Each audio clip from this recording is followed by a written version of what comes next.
के जाने के बाद ये नकली कबीरपंथी ना जाने कितने पणिप गए, और इनको कह का पता नहीं भगवान के बारे में। तो इसलिए परमात्मा कह रहे थे कि तब तक तो ऐसा लगेगा कि कबीर जी की भक्ति सारा संसार करेगा और कबीर जी भगवान हैं। कहते ये तब तक तो मेरी बात निराधार नजर आएगी जब 1997 यानी 5505 कलयुग नहीं बीतेगा।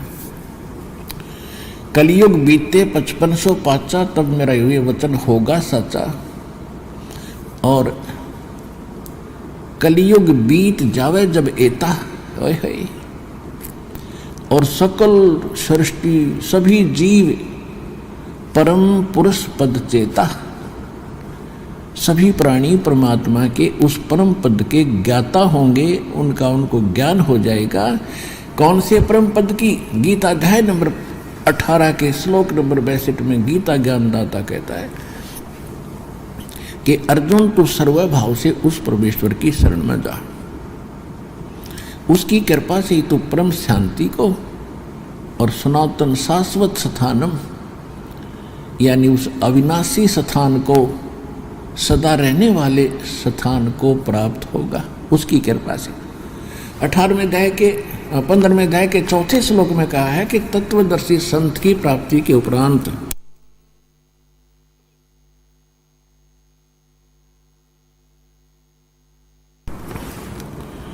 परमेश्वर के उस परम पद की खोज करनी चाहिए जहां जाने के बाद साधक फिर लौटकर संसार में कभी नहीं आते।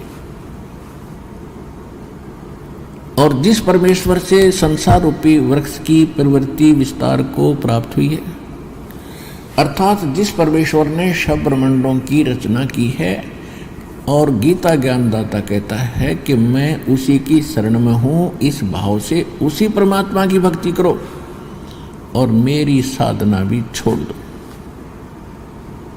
क्योंकि गीता अध्याय नंबर 2 के श्लोक नंबर 12 में, गीता अध्याय नंबर 4 के श्लोक नंबर 5 में, गीता अध्याय 5 और 9 में, गीता अध्याय नंबर 10 के श्लोक नंबर 2 में गीता ज्ञानदाता स्वयं कहता है कि अर्जुन तेरे और मेरे बहुत जन्म हो लिए, तू नहीं जानता मैं जानता हूं। इसी से है कि गीता ज्ञानदाता कौन है? ये ब्रह्म है। इसको काल कहा संतों ने। ये 21 ब्रह्मांड का मालिक है जिसके लोक में हम रह रहे हैं, और इसके 3 पुत्र हैं, श्री ब्रह्मा, श्री विष्णु, श्री शिव जी, और दुर्गा इसकी पत्नी है। ये खुद कह रहा है कि मेरे और तेरे बहुत जन्म हो लिए, तू नहीं जानता मैं जानता हूं। तो गीता ज्ञानदाता ब्रह्म है। 8वें अध्याय के 13वें श्लोक में श्रीमद् भगवद गीता में ये कहता है कि ओम इति एकाक्षरम ब्रह्म व्यवहारण माम अनुस्मरण ये परियाति तजंदेहम सयाति परमाम गतिम। मुझ ब्रह्म का केवल एक ओम मंत्र है, नथिंग एल्स, कुछ नहीं और इसका उच्चारण करता हुआ अंतिम सांस तक इसका जाप करता हुआ शरीर त्याग कर जाता है तो ओम से मिलने वाली परम गति प्राप्त हो जाती है। ओम से मिलने वाली अंतिम उपलब्धि क्या है कि ब्रह्मलोक प्राप्त होता है, क्योंकि ये ब्रह्म का मंत्र है। श्री देवी भागवत दुर्गा पुराण में 7वें सगंध में और सचित्र मोटा टाइप केवल हिंदी और गोरखपुर गीता प्रेस गोरखपुर से प्रकाशित के पृष्ठ 562 और 63 पर दुर्गा जी हिमालय को उपदेश दे रही है और ब्रह्म की जानकारी बताते हुए कह रही है कि राजन, ब्रह्म की पूजा करो और सब पूजा छोड़ दो। उसका ओम नाम है, इसके जाप से तुम उसको पा जाओगे और वो ब्रह्मलोक में ऊपर आकाश में दिव्य आकाश रूपी ब्रह्मलोक में रहता है। इससे ये सिद्ध हो गया कि ओम नाम ब्रह्म का है, ब्रह्म की साधना से ब्रह्मलोक प्राप्ति होती है। गीता अध्याय नंबर 8 के श्लोक 16 में स्पष्ट किया है कि ब्रह्मलोक में गए हुए प्राणी भी फिर पुनर्जन्म में आते हैं, अर्थात ब्रह्मलोक भी वो स्थान नहीं है जहां जाने के बाद फिर लौटकर साधक कभी संसार में नहीं आते। तो वो परम पद गीता अध्याय नंबर 15 के श्लोक नंबर 4 में स्पष्ट किया है कि तत्वदर्शी संत की प्राप्ति के उपरांत उस तत्व ज्ञान रूपी शस्त्र से इस अज्ञान रूपी गुत्थी को काट के उसके पश्चात परमेश्वर के उस परम पद की खोज करनी चाहिए, जहां जाने के बाद साधक फिर कभी लौटकर संसार में नहीं आते। और वो परमात्मा वो है जिसने सब ब्रह्मांडों की रचना की है, सबका जनक है, सबका उत्पत्ति करता है। केवल उसकी भक्ति करो। अपनी भक्ति को भी वहां नकारा कर रहा है गीता ज्ञानदाता। तो इस प्रकार इससे सिद्ध हुआ कि परमात्मा ने जो शब्द बोला था 600 वर्ष पहले कहा था,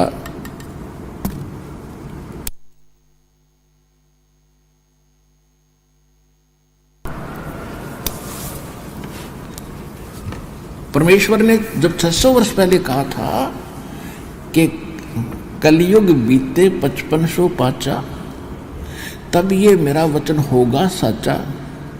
कलयुग बीत जावे जब एता, और सकल प्राणी सभी जीव परम पुरुष पद चेता। आज तक हमने पता ही नहीं था कौन सतलोक है, कौन भगवान है। हम तो स्वर्ग और बस मृत्यु, स्वर्ग गए, स्वर्गवासी हो गए, स्वर्गवास हो गया। चाहे कितना खोटे कर्मी आदमी मर जाता नहीं, होगा स्वर्गवास हो गया उसका। ये स्वर्ग भी इतना सस्ता नहीं था जितना हमने मान रखा था, पर यह स्वर्ग भी अच्छी चीज नहीं है। ये तो बिल्कुल घटिया स्थान है। हमारी पूंजी का नाश करने का एक सुनियोजित षड्यंत्र काल का रचा हुआ है। इसको तो हमने झांकना भी नहीं है, इधर देखना भी नहीं है, सपने में भी नहीं सोचना है, जिसको यू ज्ञान हो जाएगा। और फिर कहते हैं जहां आशा तहां बासा हुई। इस ज्ञान के आधार से, पहले वाले ज्ञान के आधार से हमारा टारगेट सिर्फ स्वर्ग प्राप्ति का था। तो जैसे थोड़े बहुत पुण्य होते थे, जहां आशा तहां बासा हुई, हम वहां पहुंच जाते थे। वहां की व्यवस्था है कि पुण्य समाप्त हुए, फिर जैसे यहाँ पृथ्वी से उठाकर फेंक देते हैं, मृत्यु हो जाती है। वहां देवताओं की मृत्यु होती है, वो शरीर छोड़कर वो आत्मा किसी और गधे कुत्ते की प्राणियों में चले जाते हैं। तो जब हमें ज्ञान होगा तो हम सतलोक में ही आशा बनाएंगे और सत भक्ति करेंगे आजीवन, तो अपने आप वो ऑटोमेटिकली चले जाएंगे। जहाँ आशा तहाँ बासा हुई, और मन कर्म वचन सुमरियो सोई। तो इस ज्ञान के आधार से, इस ज्ञान को आपको इसलिए दिया जाता है कि आपका हृदय यहाँ से हटे। ये नकली है बिल्कुल, और बिल्कुल धोखा है। 1 सेकंड का भरोसा नहीं जीव का, कब मृत्यु हो जाए। और पता नहीं कितना ठेका लिए बैठा ही अनजानपने में, जो काम करना था वो त्याग दिए, बाकी बकवादों में लग गया। कोठी बनाऊंगा, बंगला बनाऊंगा, सेठ बन जाऊंगा, सारा कुछ भी हो गया। फिर क्या बनेगा? मृत्यु हो जाएगी, फिर गधा बनेगा। या कभी मन में नहीं आती मैं गधा बन जाऊंगा।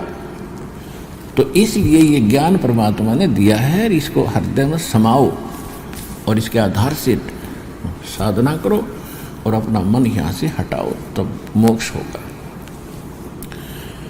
अब जो प्रश्न चल रहा है कि परमात्मा हमारे साथ असंख्य जन्मों से लगे हुए हैं, और जितने भी विश्व के प्राणी हैं, पहले हुए हैं, आगे मनुष्य जीवन प्राप्त करेंगे या अन्य जीव हैं, और चाहे ब्रह्मा विष्णु महेश दुर्गा और निरंजन हैं या कोई भी देवी देव हैं, ये सभी परमात्मा के बच्चे हैं। अब जैसे अपने ही समाज से कोई IAS बन गया है, कोई IPS बन गया है, कोई जज बन गया है, कोई डॉक्टर इंजीनियर बन गया, बच्चे तो आपके ही हैं वो।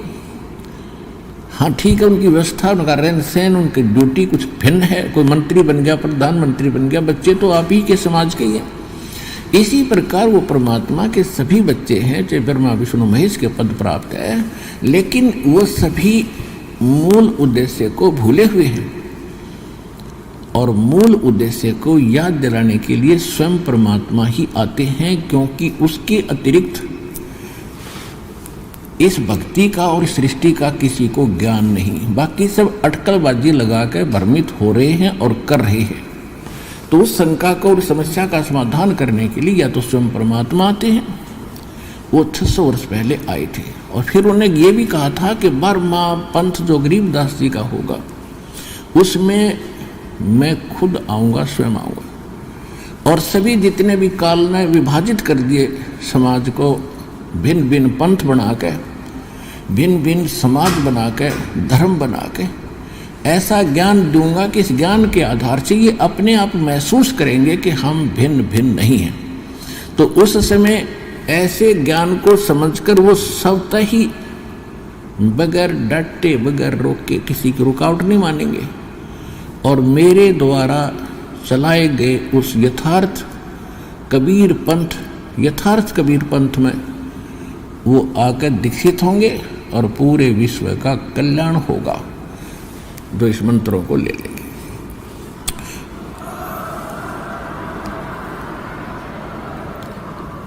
तो वो समय अब चल रहा है सन 1997 से। उस दिन परमात्मा इस दास को मिले थे और संकेत कर गए थे कि जिसके लिए हमने ये बैन लगा रखा था आज बैन उठा दिया है। अब तीनों मंत्र बेशक से दिल खोल कर प्रदान कर दे, अब मैं आप देख लूँगा। तो वो समय आएगा आपके समक्ष है। इन मंत्रों का ना कबीर पंथियों को ज्ञान, ना गरीबदास पंथियों को ज्ञान, और ना ही मूल मंत्रों का जो हमारे वेदों और गीता क्या बताती है उस पर सच साधना का, ना हमारे हिंदू धर्म के गुरुओं को ज्ञान। तो इस दास पर दया हुई है कि सभी मानवों को एक ही साधना करनी पड़ेगी मोक्ष प्राप्ति के लिए। ठीक है, अन्य जितनी भी धार्मिक बुक्स हैं वो हैं परमात्मा से संबंधित, लेकिन उनमें वो संपूर्ण यानी कंप्लीट स्पिरिचुअल नॉलेज और कंप्लीट मेथड ऑफ वर्शिप नहीं है। तो जब तक कंप्लीट नहीं मिलेगा तो अधूरा ही होता है। जैसे आप कहीं टेलीफोन मिलाते हो और एक नंबर कम हो जा, पता नहीं कहाँ मिलेगा, तो इनकम्प्लीट है वो। तो इसी प्रकार इनकम्प्लीट तो इनकम्प्लीट ही होता है, वो यूजलेस होता है। तो complete spiritual knowledge, complete method of worship यानी संपूर्ण अध्यात्म ज्ञान, संपूर्ण अध्यात्म भक्ति परमात्मा की वो सूक्ष्म वेद में थी और लिखी हुई थी, लेकिन ये समझ नहीं सके। तो अब इस दास को वो दृष्टि दी है भगवान ने कि उन मंत्रों को आज आपके पास रूबरू कर दिया और उसके प्रतिफल आज देख रहे हो कितना लाभ हो रहा है, कितनी भक्तों दूर हो रही है और मुक्तियों की बातों को सत्य मानते नहीं हो रहा था, क्योंकि वो हम उसके बच्चे हैं को मैं रहा था वह जाएगा मुँह कोई ला की वाणी उन्होंने की महिमा बता रहे हैं। ये दीद तेरी आज्ञा का पालन करेगा क्या, चाहे वो हिंदू करो चाहे मुसलमान सिख करो चाहे ईसाई, 100 बनने नहीं देता। तो तब परमात्मा स्वप्ने में श्री कृष्ण जी ने बताया था उस राजा इंद्रदमन को, उड़ीसा के राजा को, कि कल, और परमात्मा पहले दिन गए थे उसके पास, राजा के पास, कि मैं आपका मंदिर बनवा दूंगा। और इस समय एक वृद्ध से रूप में गए थे, लेकिन जब इंद्रदमन पर का विश्वास नहीं हो रहा था।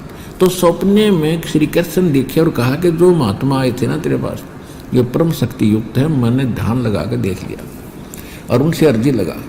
तो ऐसा किया गया था कि परमात्मा ने कहा था कि जिधर से समुद्र उठकर आता है वहाँ मेरा एक चौरा बना दो, चबूतरा, एक पत्थर तराश के ऊपर से और एक बना दिया गया। वहाँ परमात्मा बैठ के समुद्र उतार हो गया मंदिर और परमात्मा वहाँ बैठ गए थे उस स्थान पे, और समुद्र ने तो आना ही था ऊपर उठ के 40 फुट ऊपर, और परमेश्वर ने ऐसे वहाँ कर दिया बैठे बैठे। वो ऐसा रुक गया था समुद्र जैसे पहाड़ खड़ा हो, वहाँ का वहाँ जाम हो गया था। तो जल का देवता, समुद्र का देवता आया, उसने कहा जी मुझे जाने दो आगे। परमेश्वर ने कहा कि क्या करेगा आगे जाके, कि मंदिर को तोड़ूंगा, कि ये मंदिर आम मंदिरों जैसा नहीं, दूसरों का अलग ऐसे था। तो वो जो संबंधित था पहले जिसको हमने गाइड किया था वो इस क्षेत्र का नहीं था। तो दूसरे को पता चला तो उसके साथ झगड़ रहा था कि तू कैसे इनको लिए फिर रहा है, तो मेरे क्षेत्र में आते हैं। पहले तो उनका झगड़ा हुआ जैसे पहाड़ी लड़ा करें। फिर उनसे मैंने पूछा, मैं कहा भाई एक बात बताओ, यहाँ क्या खाते हो तुम? तो वो पंडित बताते हैं कि मछली खाते। पंडित होकर तो मछली खाओ, कमाल के आदमी हो।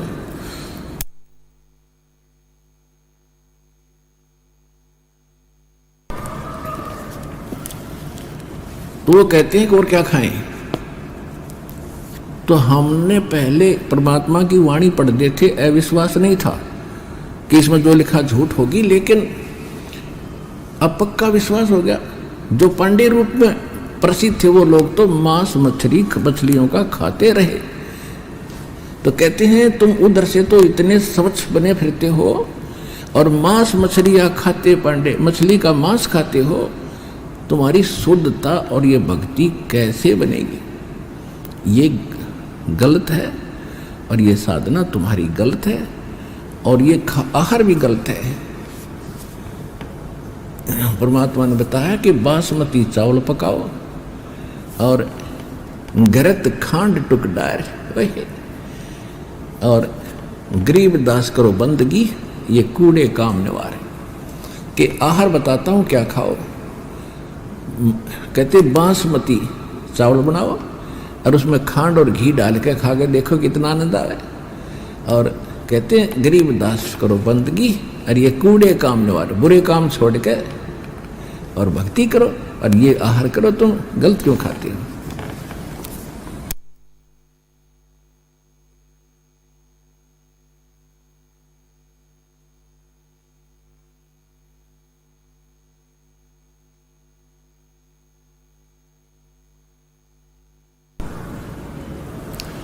परमात्मा की इन बातों से उन्होंने शिक्षा ग्रहण नहीं करी, बल्कि दुश्मन बन गए कि तो हमारी रोजी रोटी का दुश्मन हो गया।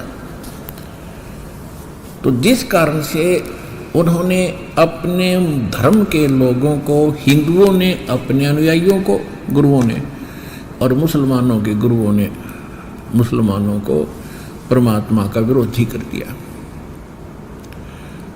और कहना जो उन्होंने होता है कि तो धर्म के ऊपर तो हमें लड़ाकर मारते ही रहेंगे आज तक। तो इस बात पर हम दृढ़ हो जाते थे कि हमारे धर्म के खिलाफ कौन बोल गया। उन्होंने परमात्मा के साथ सब जुल्म कर लिए। एक बार एक शेख तकी नाम के सिकंदर लोधी, दिल्ली का बादशाह, जो कि पूरे हिंदुस्तान का सम्राट था, और उसके अंतर्गत फिर पूरे भारतवर्ष के छोटे छोटे नरेश राजा आते थे। और उस समय अफगानिस्तान, पूर्वी और पश्चिमी पाकिस्तान, बलूचिस्तान, इराक, ईरान, गजनी, ये सारा का सारा क्षेत्र भारतवर्ष में आता था। तो उनका इस पूरे राष्ट्र का राजा जो थे, बादशाह थे, वो सिकंदर लोधी थे।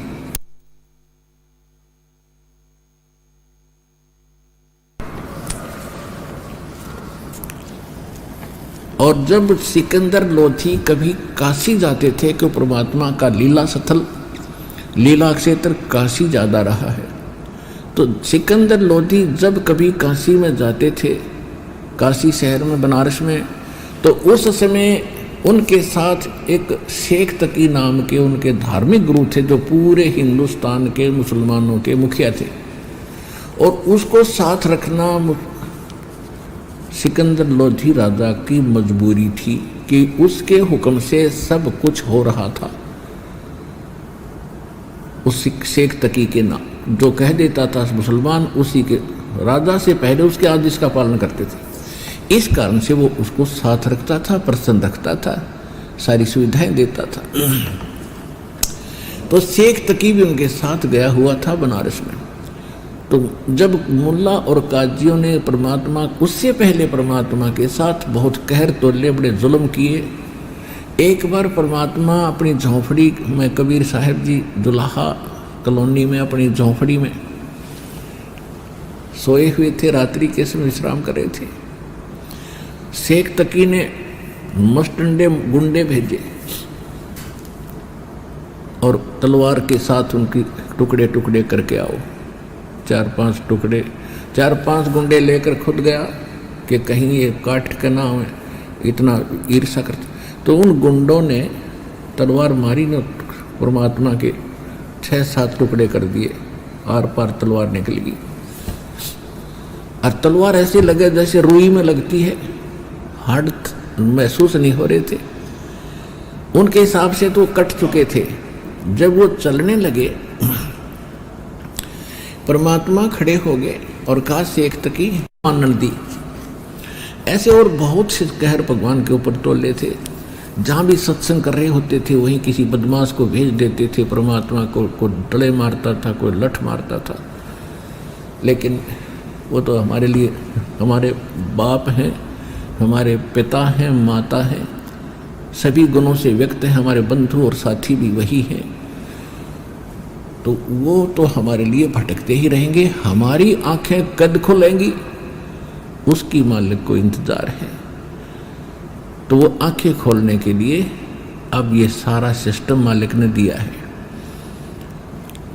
ये यथार्थ ज्ञान दिया, ऐसा विज्ञान दे दिया कि आप अपने मोबाइल में बैठकर अक्सर अक्सर देख सकते हो और पहचान सकते हो, जान सकते हो और उसका तुलना कंपैरिजन अन्य ग्रंथों से कर सकते हो। तो इसलिए अब आपकी ये नींद टूटेगी। परमात्मा ने ये विज्ञान और ये ऐसे इंस्ट्रूमेंट भगवान ने दिए, ये मनुष्य नहीं बना सकता। ये सपने भी ना लेना कि मनुष्य ऐसे इंस्ट्रूमेंट और ये इंटरनेट वगैरह का जुगाड़ जोड़ लेगा।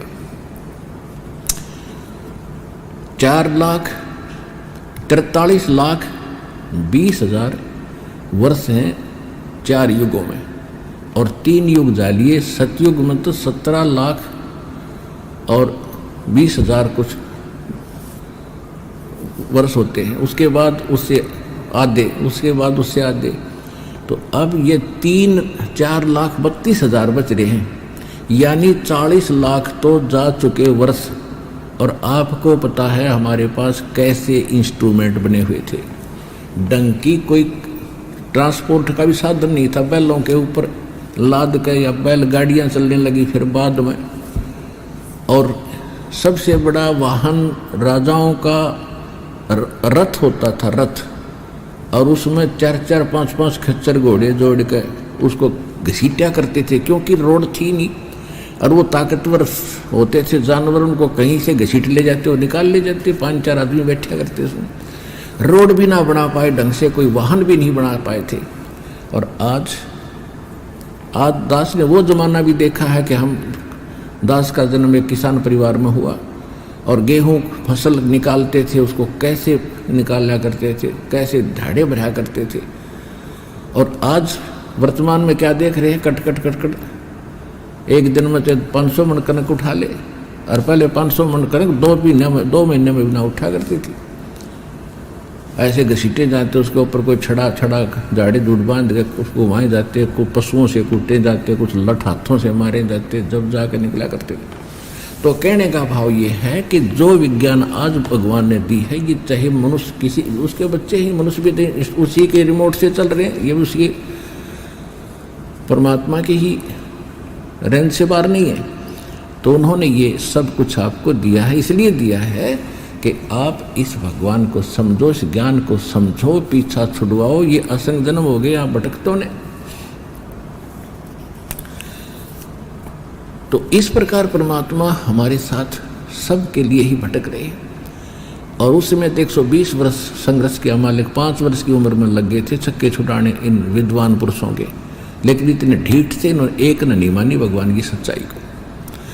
और उसके लिए परमात्मा एक प्रमाण छोड़ गए कि 600 वर्ष पहले जो दाता बताया करते थे, जिसको अज्ञानी और अशिक्षित कहते थे, आज उस परमात्मा की उस वाणी ने से तुलना करके दिखा दी कि हमारे सदग्रंथ भी यही बता रहे हैं जो भगवान बताया करते थे। तो इससे सिद्ध हो गया कि आज तक जितने भी हमारे धर्म गुरु थे, चाहे किसी धर्म के, हिंदू या मुसलमान के, वो अपने भी सदग्रंथों से परिचित नहीं थे। तो यहाँ परमात्मा कहते हैं, वेद पढ़े पर भेद न जाने, ये बच्चे पुराने 18, ये पत्थर की पूजा करे भाई भूल गए सिरजनहारा। गीता और भागवत पढ़े ना बूझे शब्द ठिकाने नु, सर्व कला सतगुरु साहेब की हरि आए हरियाणे नु।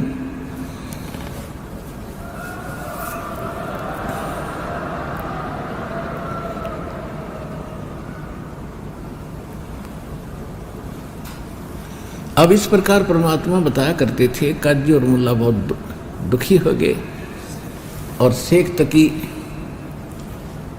को बड़ी जलन हुई, भगवान को हर तरह से वो अपनी तरफ से ट्राई करके थक चुका कि ना ये मारे से मर रहा है और ना कोई और किसी कारण से ये हमसे मर रहा है। तो परमात्मा क्या बताते हैं, गरीबदास जी क्या बताते हैं कि परमेश्वर के साथ ये नकली कैसे परेशानियां पैदा करते थे। गरीबदास जी ने, जैसे तुलसीदास जी ने लाखों वर्ष पहले घटी घटना रामायण अपने वचनों में, अपने शब्दों में, अपनी चौपाइयों में और ज्यों की जो चित्रार्थ कर दी, जो आज तक हमें मान्य है वो सत्य है। इसी प्रकार परमेश्वर की महिमा, सत्य पुरुष की महिमा, परमेश्वर की महिमा आदरणीय गरीबदास साहिब जी ने अपनी वाणी में तुलसीदास जी की तरह एज इट इज चित्रार्थ कर रखे, जो घटना पहले घटी थी। और ये क्या होती है कि परमात्मा की कृपा से एक दिव्य दृष्टि प्राप्त होती है और वो अपनी अपनी रेंज होती है उसमें। जैसे वेद व्यास जी ने संजय को दिव्य दृष्टि दे दी थी कि धृतराष्ट्र को, वो दिल्ली में बैठे को और कुरुक्षेत्र में चल रही सारी कुछ घटना जो वार्ता वो बोल रहे थे, सुन रहा, वो सारी बता रहा था। कृष्ण जी ने न्यू बोला, फलाने ने ऐसे बोला, उसने इसे उसको मार दिया, उसने इसको मार दिया। वो टीवी की तरह देख रहा था, जैसे आजकल ये टीवी है, ऐसे उसके सामने वो चित्रार्थ हो रही थी सारी घटना। इसको दिव्य दृष्टि कहते हैं। तो उसकी अपनी रेंज थी। वेद व्यास की दी हुई दिव्य दृष्टि दिल्ली से कुरुक्षेत्र तक ही काम कर सकी थी, आगे पीछे नहीं। और वे इस तुलसीदास जी की जो दिव्य दृष्टि थी वो केवल वो तीसरे युग तक ही पहुंच पाई। और गरीबदास जी को प्राप्त वो दिव्य दृष्टि, वो दूरबीन, वो असंख्य जन्मों की, पहले की, आगे की, सब कुछ उसमें वो देख सकते थे। उसके आधार से ये यहां लिखा है। काशी काशी जोरा दीन का ये काजी खलस करनते, गरीबदास उस सहरे में झगड़े आन पड़नते। अब गरीबदास जी कह रहे हैं, कबीर साहब जी ऐसे समझाया करते थे अपने बच्चों की तरह, सुन का जी राजी नहीं वो आप अल्लाह खुदाए, गरीबदास किस हुक्म से तुमने पकड़ पछाड़ी गाए। अब कहते हैं, गरीबदास जी बता रहे हैं कि कबीर साहब उनसे कहा करते थे कि तुमने किसके आदेश से गाय मार दी, बकरा काट दिया, जो तुम कुर्बानी दे रहे हो, ये आदेश बताओ कौन से ग्रंथ में, तुम्हारे कहाँ आदेश है, किस अल्लाह का आदेश है तुम्हारे। तो पुण्यात्माओं,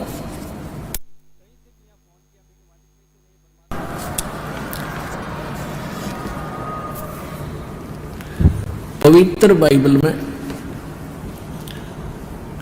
3 पुस्तकों का संग्रह है, तौरात, जबूर और इंजिल। तो प्रथम पुस्तक जो है उन तीनों का समावेश है। तो प्रथम में प्रथम प्राप्त जो पुस्तक का विवरण है वो बाइबल में लिखा हुआ, पवित्र बाइबल में, और उसमें सृष्टि रचना की कुछ जानकारी है।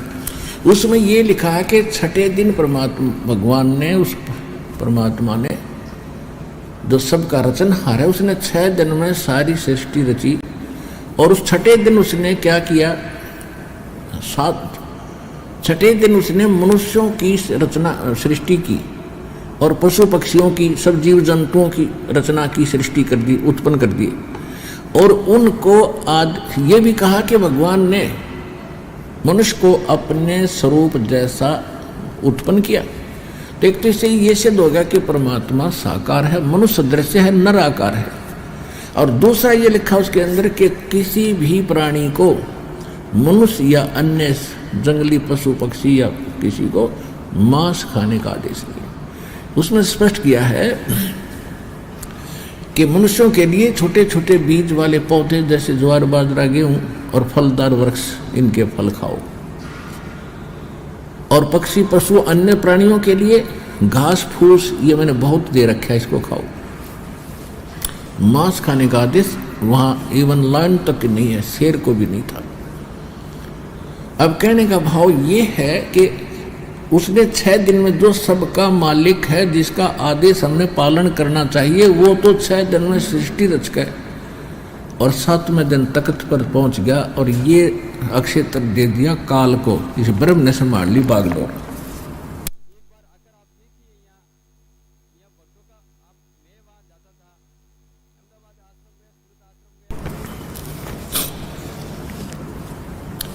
और उसके बाद फिर उसने जितनी भी बुक बोली हैं वो उसने नहीं बोली, उसने तो जो करना था कर दिया।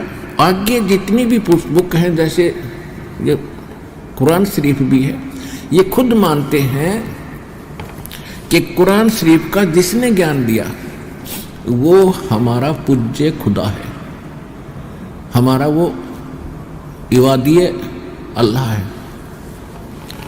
और वो जो कुरान शरीफ का ज्ञान देने वाला सूरत फुरकानी 25 आयत 52 से 59 तक कह रहा है कि हे हजरत मोहम्मद, हे पैगंबर, तो इन काफिरों का कहा ना मानना। काफिर किसको कहते हैं? निकम्मे आदमी जो सच्चाई को स्वीकार नहीं करते, बकवादों में लगे हुए हैं और ये नहीं मानते कि कबीर अल्लाह है। मुसलमान भाई इसको अपने शब्दों में कुछ और ही तरह से अनुवाद करते हैं कि वो अल्लाह बड़ा है, यानी वो दूसरे नहीं मान रहे हैं। तो आप जो कह रहे हो, मैं तुझे जो बता रहा हूँ, हजरत मोहम्मद जी को कुरान शरीफ का ज्ञान दाता कह रहा कि मैं जो ज्ञान तुझे दे रहा हूँ कि कोई और परमात्मा है, और ये नहीं मान रहे दूसरे, तो इनकी बातों में मत आना, इनके साथ संघर्ष करना। संघर्ष का माने लड़ना नहीं, लठ नहीं बजाना। ये तेरी बात नहीं मानते, तू भी ना मानना, इतनी सी बात। और ये वही है कबीर नामक अल्लाह, जिसने सब ब्रह्मांडों की रचना की, जिसने पृथ्वी में खारा और मीठा जल भर दिया, और जिसने सभी की उत्पत्ति की। किसी को मनुष्य बनाया, किसी को नारी बनाया, किसी को नर बनाया, किसी को पोता पोती, सब कुछ जो देता वही है। और ये अपने बंदों के सभी दुखों से परिचित है, और ये वो परमात्मा जो वास्तव में अविनाशी है, और ये हमारे सब के पाप का नाश कर देता है। ये अल्लाह कबीर है। उन्होंने बड़ा लिख दिया यहाँ पर। फिर 59 आयत में किया है कि कहते हैं जिसने आसमान और पृथ्वी के बीच में जो कुछ भी है, जिसकी रचना की, 6 दिन में सृष्टि रची और वो 7वें दिन तख्त पर जा बैठा, वो अल्लाह कबीर है। और उसकी खबर किसी बाखबर से पूछ लो, इल्म वाले से, यानी तत्वदर्शी संत से पूछो। इससे क्या सिद्ध हुआ कि कुरान शरीफ का ज्ञान दाता भी उस अल्लाहु अकबर की जानकारी नहीं रखता, और वो अल्लाहु अकबर गीता ज्ञान दाता से अन्य है। और उसके बारे में बता दिया कि वही है जो 6 दिन में सृष्टि रची, 7वें दिन तख्त पर जा बैठा। तो पवित्र बाइबल पर आते हैं वापस, तो वो परमात्मा तो जो कुछ उसने कहना सुनना था कह कर चला गया कि किसी ने भी मांस नहीं खाना है, और वो तख्त पर बैठ गया। उसके बाद यदि किसी अन्य फरिश्ते का या इस कुरान शरीफ के ज्ञान दाता का कोई आदेश है कि मांस ऐसा खाओ, तो उस अल्लाह अकबर का आदेश नहीं है। वो उसके आदेश का पालन ना करने से, अवहेलना करने से दंडित हो जाएंगे। जैसे भारत का संविधान है, तो यदि कोई किसी की हत्या करता है तो उसको सजाए मौत होगी। एक समय एक SHO दरोगा का मित्र कोई ग्रामीण था। उस ग्रामीण का, उस व्यक्ति का कोई पड़ोसी साथी, साथ वाले मकान का, उससे द्वेष रखता था, झगड़ा करता था, मानता नहीं था। उसने अपने मित्र SHO दरोगा जी से कहा कि ऐसे ऐसे मेरा एक पड़ोस में दुश्मन बना हुआ है, मानता नहीं है, तंग कर रहा है, क्या करूं?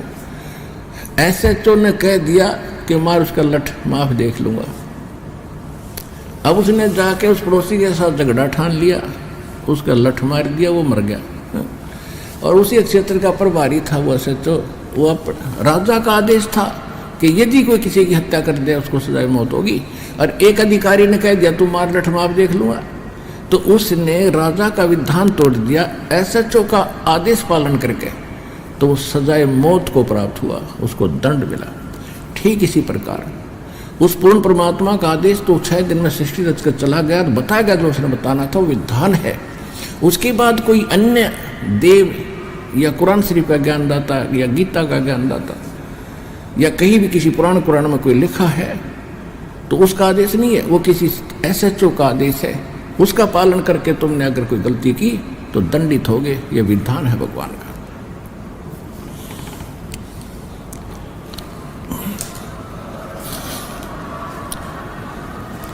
तो यहां देखो ये है सूक्ष्म वेद, इसको समझना बालकों का खेल नहीं है।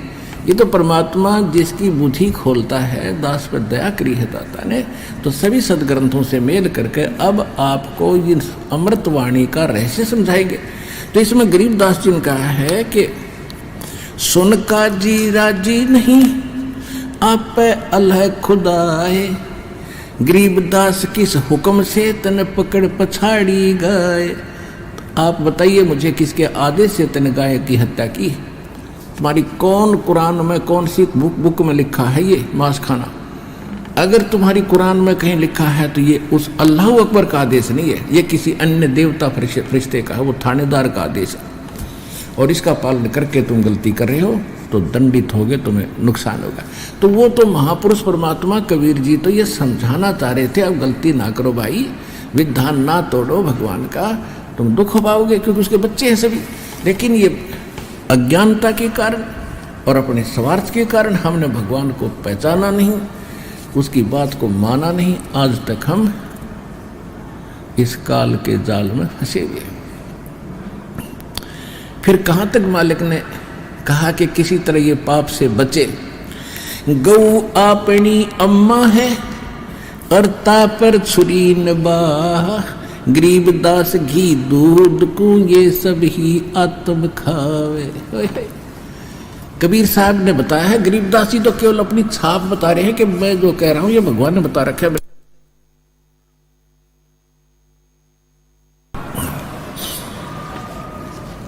गौ अपनी अम्मा है और ता पर छुरी नबाह, के हे काजी है मुलाओ, ये गायें अपनी माँ तुल्य है। जिसका तुम दूध पीते हो उसने माँ कहते हो, और इसका दूध पीते हो, और इसी को तुम मारते हो और खाते हो। और गरीबदास इसके घी दूध को सभी आत्म खाए।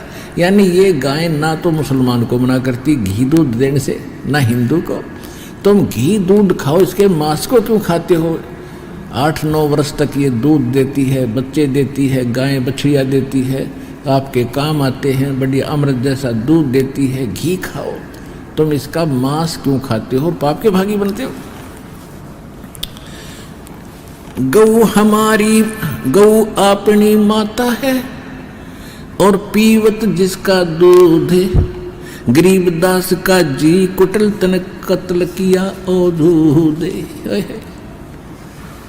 के मूर्ख, एक नालायक, तन उसका अवधूत खत्म कर दिया, खत्म कर दी मार के। दूध देती, घी देती, बच्चे और बच्चियाँ देती, पता नहीं कितने काम आते। फिर क्या बताते हैं, ऐसा खाना खाइए माता को न पीड़े, गरीबदास दरगह सरे तुमरे गल में पड़े जंजीरी।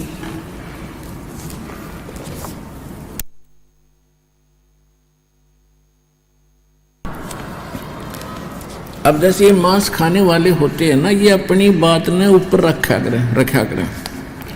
ये कहते हैं तुम भी तो उसका दूध पीते हो, तो वो तो बछड़े के लिए होता है। इस तरह की बकवादों किराए करें। जो भी बुराई करता है वो अपनी बुराई को छुपाने के लिए, ना मानने के लिए, और दूसरों में दोष निकालते हैं।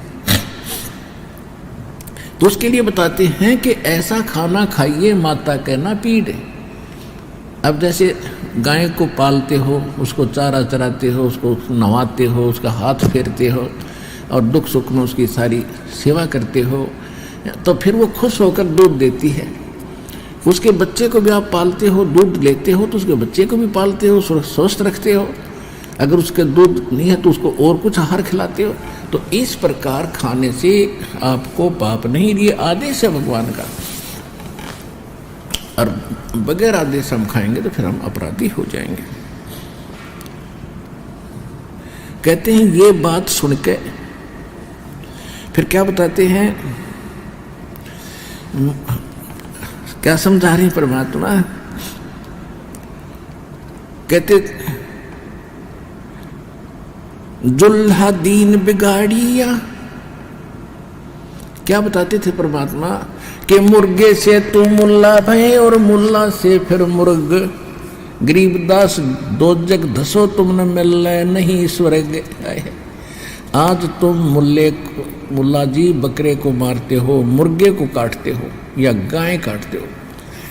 तुम आज मुर्गे को काट रहे हो, अगले जन्म में मुर्गा तो बनेगा काजी कभी किसी जन्म में, और मुल्ला बनेगा मुर्गा और वो फिर तेरा गल काटेगा। तो क्यों नया एक और अपना तैयारी करता है अपने गल कटवाने की।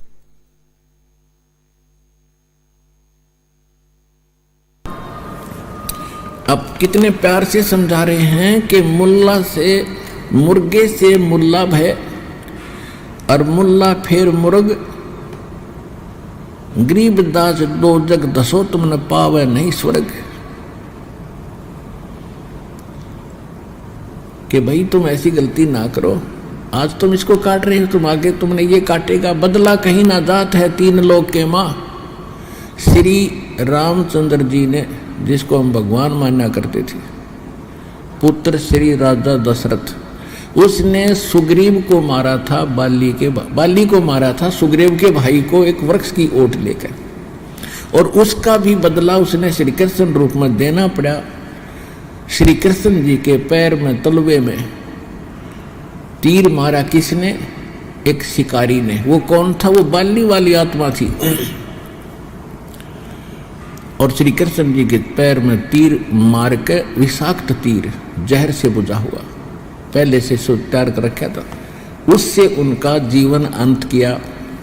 तब उसने ये कहा था शिकारी ने कि हे राजन, मैं आपको पहचान नहीं सका, आपके तलवे के अंदर एक चमकीली वस्तु पद्म था श्री कृष्ण जी के पैर, और वो दिन में वृक्षों की ओट में ऐसे चिमक रही थी जैसे दिन के अंदर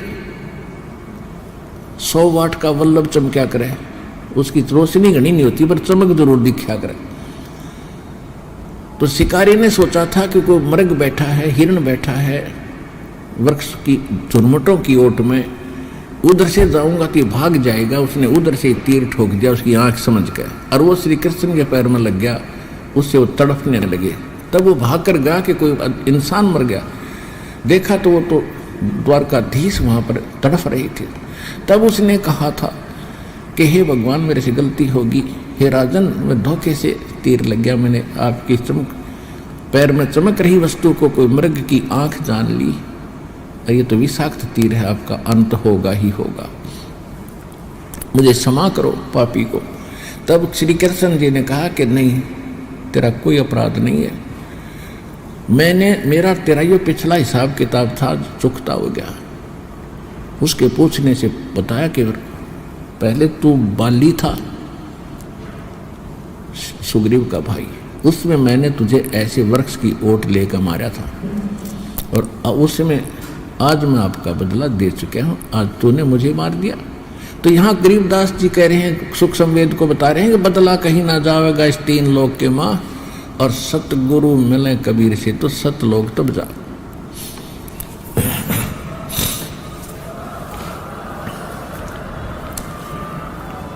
अब क्या बता रहे हैं? मुर्गे से मुल्ला भव और मुल्ला फेर मुर्ग, गरीबदास दो जग दसो तुमने पावे नहीं स्वर्ग। काजी कलमा पढ़त है और बाँचे फेर कुरान, गरीबदास इस जुल्म से तेरे डूबे दोनों जिहान। के पहले तू कलमा पढ़ता है, बकरे काटे मुर्गे काटे, और फिर पवित्र पुस्तक को पढ़ता है, तेरे दोनों धर्म बिगड़ गए। ऐसी पवित्र पुस्तक को रसा निर्भाग आदमी पढ़ा जो मांस खावे और जीव हिंसा करे, तो तेरा तो यहाँ भी पाप और उस दरगाह में भी तेरी पिटाई होगी कि डूबे दोनों जहान, तेरे दोनों स्थान तूने बिगाड़ दिए। दोनों दीन दया करो। ओए हिंदू और मुसलमानों को कह रहे हैं तुम दोनों दया करो और मानो वचन हमारे। गरीबदास गौ सूर में भाई एक कै बोलन हार। वही तो जीव गौ में है, वही सूर में है। हिंदू कहते हैं हम गौ नहीं खाते, सूर का मांस खा सकते हैं, अलाउड है, ये घर का बना रखा है। और मुसलमान कहते हैं हम सूर नहीं खाएंगे, यह पवित्र है, हम मांस खा सकते, गाय खा सकते। ये इनके घर के कानून बनाए हुए हैं, उस पूर्ण परमात्मा अल्लाह अकबर का आदेश नहीं है। तो कहते हैं सूर गौ में एक है। देखो, और मुल्ला आज मुसलमानों के मुखिया हैं, ये मृत्यु के बाद हिंदू धर्म में पंडित भी बन सकते हैं। आज तुम इनको बुरा बता रहे हो, कल तुम इन्हीं को बुरा बताओगे जिनके पक्ष में आज खड़े हो। तो कुछ आंखें खोलो, आपके आंख नहीं है तो परमात्मा करे मैं बता रहा हूं, इसको मान लो।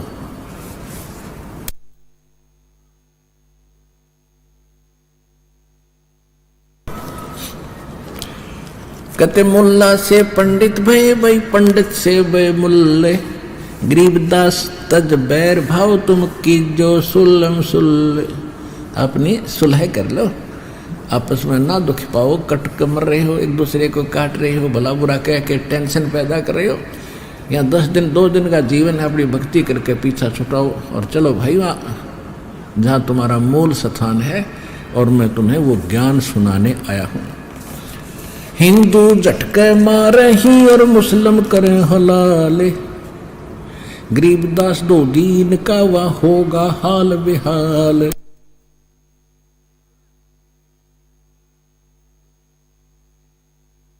अब क्या बताते हैं कि मुसलमान तो कहते हैं हम धीरे धीरे गर्दन काटते हैं और कलमा पढ़ते हैं, इसलिए कोई पाप नहीं लगता और दर्द पीड़ा नहीं होती बकरे को। और हिंदू क्या कहते हैं कि हम तो बकरे को या सूअर को झटके से काट देते, पट देते, उसको दर्द नहीं होता। परमात्मा कहा करते थे कि जोन सा भी ये कहता है कि इस तरीके से मरना अच्छा है, ला तुम्हारी गर्दन काटूं उसी तरीके से, आओ मेरे पास। फिर सारे पीछे हट जा, डले मारे, मारो मारो, एकदम झूठ बकवास करता है। बकवास तो तुम कर रहे थे। हिंदू झटके मारे ही और मुस्लिम करें हलाल। गरीबदास 2 दीन का वहां होगा हाल बेहाल। उस सच्चे दरबार में यह बकवास नहीं चलेगी।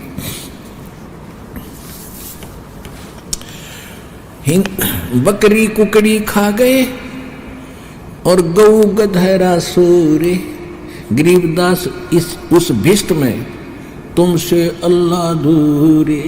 तुम्हारे जैसे पापियों से, चाहे हिंदू चाहे मुसलमान, ऐसे कर्म करने वाले से परमात्मा तो घना दूर है। तुम भिष्ट की तो बात छोड़ो। रब जोटे ऊंट अटक नहीं, ये तीतर क्या खरगोश से। तुम्हारे क्या है कि आंट नहीं, कुछ भी ठा जाओ सन खा जाते हो, ऐसे भेड़िए बन गए। घोड़े ऊंट अटक नहीं और तीतर क्या खरगोश से।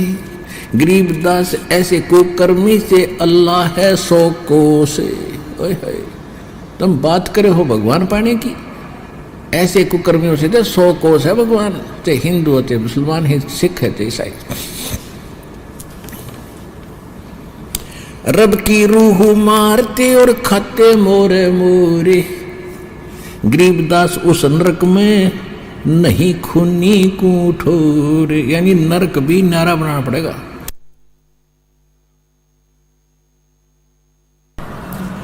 उस सिंपल नरक में तो तुम्हें ठिकाना भी ना मिला। तुम बात करो भक्ति की। और फिर क्या बताते हैं, रब की सुन मुल्ला उपदेश तू कुफर करे दिन रात। और गरीबदास हक बोलता और करता जीवन घाते। मारे जीव अनाथ है। कहते हैं सुन मुल्ला उपदेश तू और कुफर करे दिन रात। और गरीबदास हक बोलता, कहते मैं न्याय कर रहा हूँ, हक कर रहा हूँ, और मारे जीव अनाथ। ये हक है, ये सत्य सही कर रहा है तो नहीं। कहते सुन काजी कलिया किया ये जाड़ स्वाद रे जिंदे। ए भले आदमी, तना अपनी जाड़ के स्वाद में यो बेघन मोल ले लिया, यो पाप इकट्ठा कर लिया।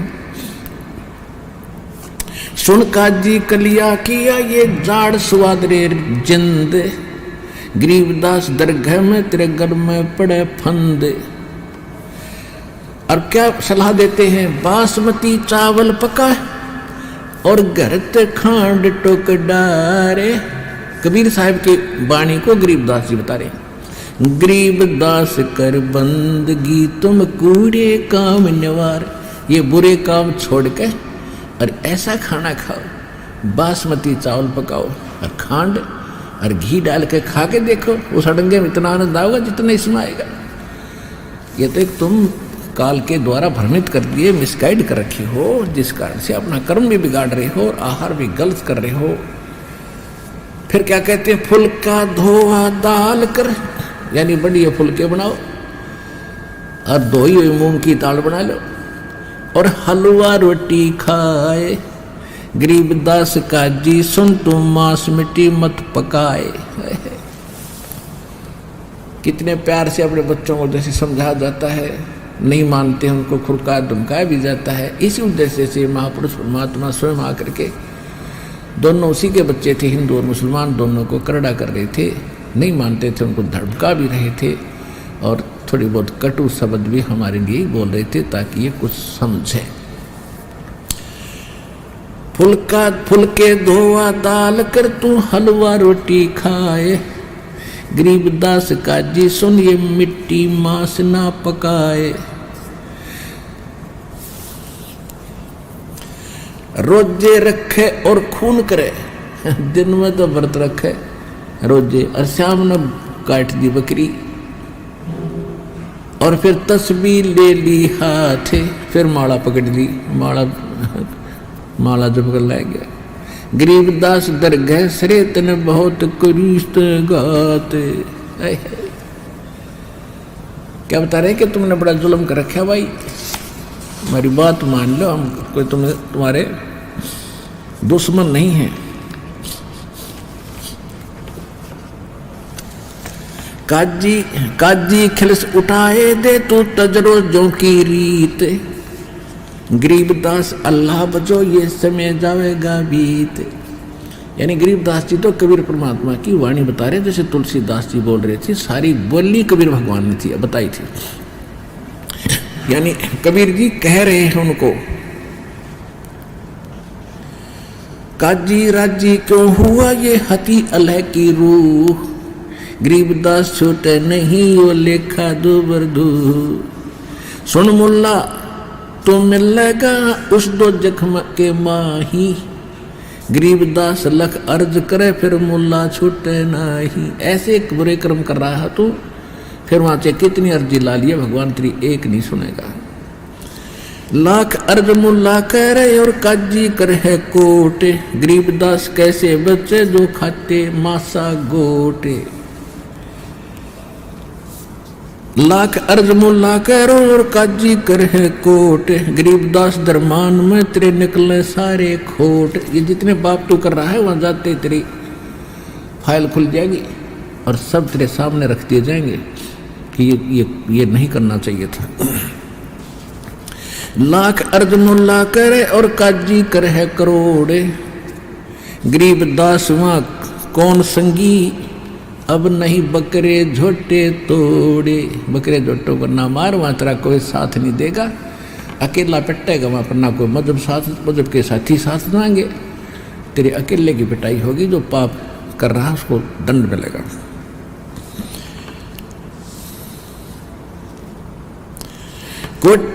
कोट अर्ज मुल्ला करे और काजी करे अरब।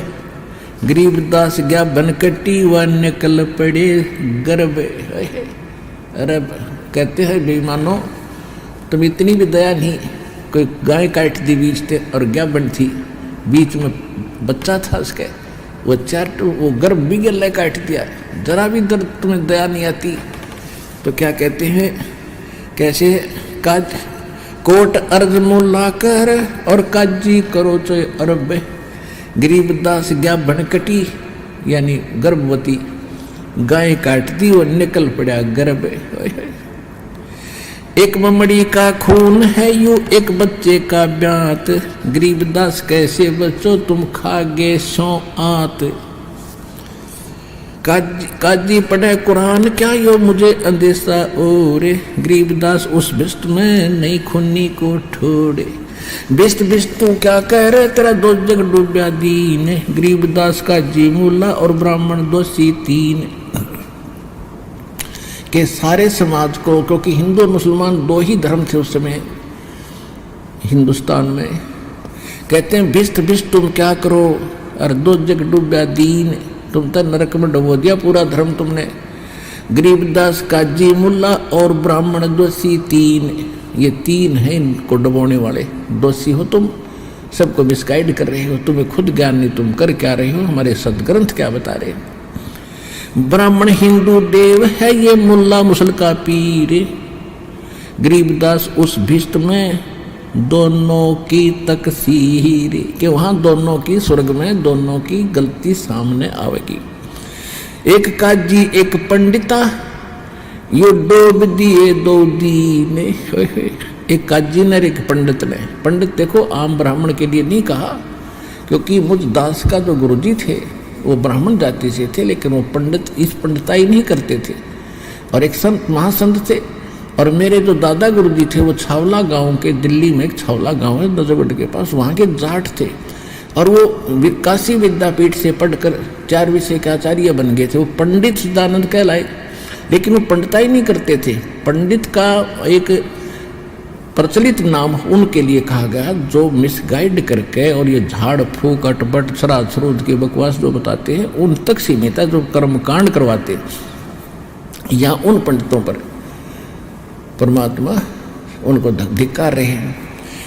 एक काजी एक पंडिता डूब दिए दो दीन, गरीबदास विधि भेद सुन और खाते हिंदू सीन। मुसलमान को गाय बखी और हिंदू खाया सूर, गरीबदास दो दीन से वो राम रही माधुरे। अपने आत्मा ऐसे प्यार से भगवान समझाया करते थे अपने दोनों बच्चों को, लेकिन हम इतने नालायक और नीच हो गए, हमने एक नहीं मानी। फिर क्या कहा उन्हें, सलाह तो मानी नहीं। कहते काजी पटक कुरान को उठ गए सिर पीट, गरीबदास जुल्हाए ने कही ये बाणी अकल अदीठ। जुल्हे दीन बिगाड़िया और काजी आए फेरे, गरीबदास मुल्ला मुर्गियो अपनी अपनी बेर। अब कुछ से सिकंदर लोधी आया हुआ था, परमात्मा उनको रोज समझाया करते थे, जहां भी उनकी मजलिस लगी होती वहीं खड़े हो जाते जाकर। और देखो तो अपने पिता थे, रिस्क भी अपने के लिए मोल लिया जाता है। वो साची कहते उनके डले पड़ते, पत्थर लगते, कोई मारता पटक देता, वो भागे आ जाते, कर दो, लेकिन कहनी थी साची। तो वो मुल्ला काजियों ने सोचा ये ना मारे से मर रहा है और ना ये कोई ज्ञान से हमारे से पराजित हो रहा है। तो इन्होंने क्या किया कि सिकंदर लोधी पहुंच गया काशी में, उनका लग गया दाव। सारे के सारे पहुंच गए सिकंदर लोधी के पास, वो शेख तकी के पास गए। शेख तकी ने उनकी सारी बात सुनी और कहा कि तुम हजारों की संख्या में आ जाओ, जो प्रेशर लगेगा राजा पे। हजारों की संख्या में आ गई। तो क्या बताते हैं गरीबदास जी भगवान के साथ क्या किया उन नालायकों ने, थोड़ा सा पहले मौखिक बता दो। तो क्या शिकायत की कि ये एक जुल्हा है धाणक और नीरू का बेटा, इसने हमारा जीना हराम कर दिया राजन। मांस मिट्टी खाता नहीं, ये महानीच व्यक्ति है, यानी मांस मिट्टी भी नहीं खाता इसलिए नीच है यो। मतलब इस तरह की बकवास दिखड़ी हमारे धर्म के बारे में ऐसे बोलता है, तुम गाय खाते हो, तुम मांस खाते हो, तुम्हारा नाश होगा, तुम्हें पाप लगेगा। और उन्होंने राजा भी मुसलमान था, उसको मिसगाइड कर ही रखा था कि हमारी कुरान में लिखा है मांस खाओ, ऐसे जानवरों का खाओ। वो तो उन्होंने एक रटी रटाई बात उनको सबको मालूम था, लेकिन उन लोगों को ये मालूम नहीं था कि उस अल्लाह अकबर का आदेश नहीं है, ये तो ये मिसगाइड करने वाला अल्लाह जो खुद ब्रह्म है, जिसने दोनों धर्मों को भ्रमित करके ये पाप करवा रहा है, वो कर उसके आदेश है। जैसे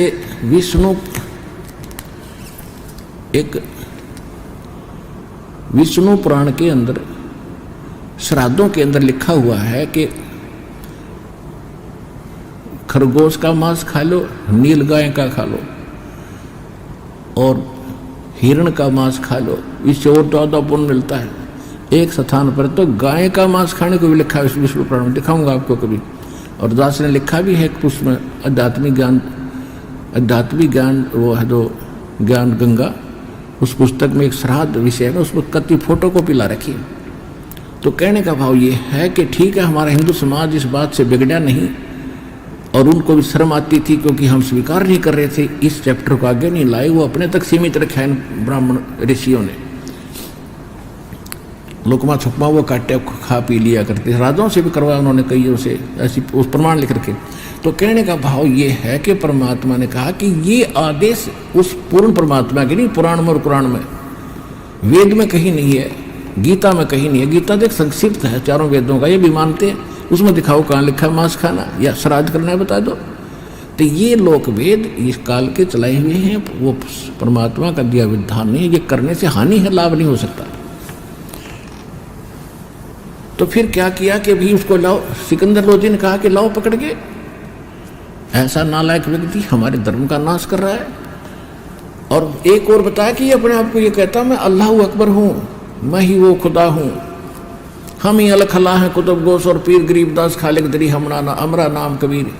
परमात्मा जगह जगह खड़े होकर कहा करते थे, तुम जिसको अल्लाह अकबर करते फिरते हो, वो अल्लाह अकबर मैं हूँ। तो 5 साल के, 10 साल के, 15, 20 साल मनुष्य को कैसे मानने वो अल्लाह अकबर है?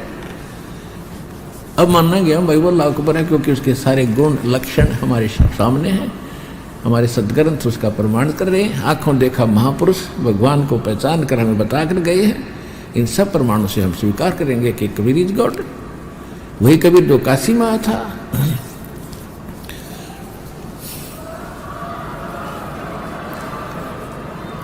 आदरणीय गरीबदास साहिब जी को परमात्मा स्वयं लेकर गए थे सचखंड सतलोक में, फिर वहां पे छोड़ा था, तब उन्होंने कहा था हम सुल्तानी नानक तारे दादू को उपदेश दिया, जात जुलाहा वेद न पाया वो कौशी महे कबीर हुआ, अनंत कोट ब्रह्मांडे का एक रति नहीं भारे, सतगुरु पुरुष कबीर ये कुल के सर्जनहारे। उधर से हमारे सब सदग्रंथ बता रहे हैं, सब वेद बता रहे हैं, Kabir is God, Kabir is God, वो पूर्ण परमात्मा है। अब सिकंदर लोधी ने कहा कि लाओ पकड़ के उसको। एक बालक को 10, 12, 15 साल के बच्चे को पकड़ने के लिए, और 10 सैनिक गए, 10 सैनिक भेजे सिपाही, और लाए पकड़ के, और गिल साथ में उनके माँ बाप को पकड़ जाए, जो मुंह बोले माता पिता थे नीरू और नीमा को। पहले तो ये जालिम कर्म करते ही थे, गलती एक परिवार का सदस्य करता और दंडित पूरे परिवार को करते थे, ऐसा कानून था इन लोगों का। अब उधर क्या किया, कबीर साहब को वहां पकड़ के बैठा दिया और कहा कि तू अपने आप को अल्लाह कहता है। परमात्मा बोले, सिकंदर लोधी ने कहा कि तू हमारे धर्म को बिगाड़ता है, तू तौहीन करता है, अगर तू अपने आप को अल्लाह करता है तो हम एक गाय को कत्ल करेंगे, उसको जीवित कर देना, क्योंकि हमारे हजरत मोहम्मद ने एक गाय को मारा था, उसको जीवित कर दिया था। अगर तू को अल्लाह का पैगंबर है या अल्लाह की जात है तो करके दिखा दे, नहीं तो तेरी कलम गर्दन कलम करूँगा तलवार निकाल के खड़ा हो गया खुद सिकंदर लोधी, तो जनता में दिखाने के लिए मैं तुम्हारे साथ हूं। तो उसी समय क्योंकि राजा लोग जो होते थे पहले भगवान से डरने वाले अवश्य होते थे, उसने सोचा ऐसा ना हो, कोई पैगंबर भी हो सकते हैं, कोई संत साधु भी हो सकते हैं, तो पहले परीक्षा ले लूं। तो गाय काट दी। गरीबदास ग्याभण कटी निकल पड़ा था गर्भ, यानी गर्भवती थी, 4 टुकड़े हो गए माँ बेटे के बच्चों के। और फिर सिकंदर ने कहा, परमात्मा ने खड़ा होकर और कहा कि हम ही अलग खला है। कबीर साहब ने कहा है, कहते एक शाह सिकंदर बोलता कहे कबीर तू कौन, गरीबदास गुजरे नहीं, अब कैसे बैठा मौन, अब बोलता क्यों ना तू, अपने आप को भगवान कहता था, गाय को जीवित करके दिखा। परमात्मा खड़े हुए, हम ही अलग खला है, कुतुब गोस और पीर, गरीबदास खालिक बनी हमारा नाम कबीर। और परमात्मा ने एक थपकी मारी गाय के, एक मारी बच्चे का। गाय नारी जीवित तो खड़ी होगी, बच्चा न्यारा, और उसका लगा के नीचे बच्चे को और दूध की बाल्टी भर दी। बोलो कबीर भगवान की जय हो।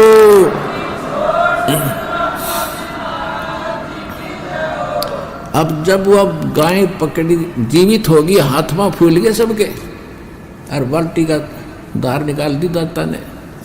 फिर कहते गाय अपनी अम्मा है, इस पर छुरी ना बा, और गरीबदास की दूध को सभी आत्म खा।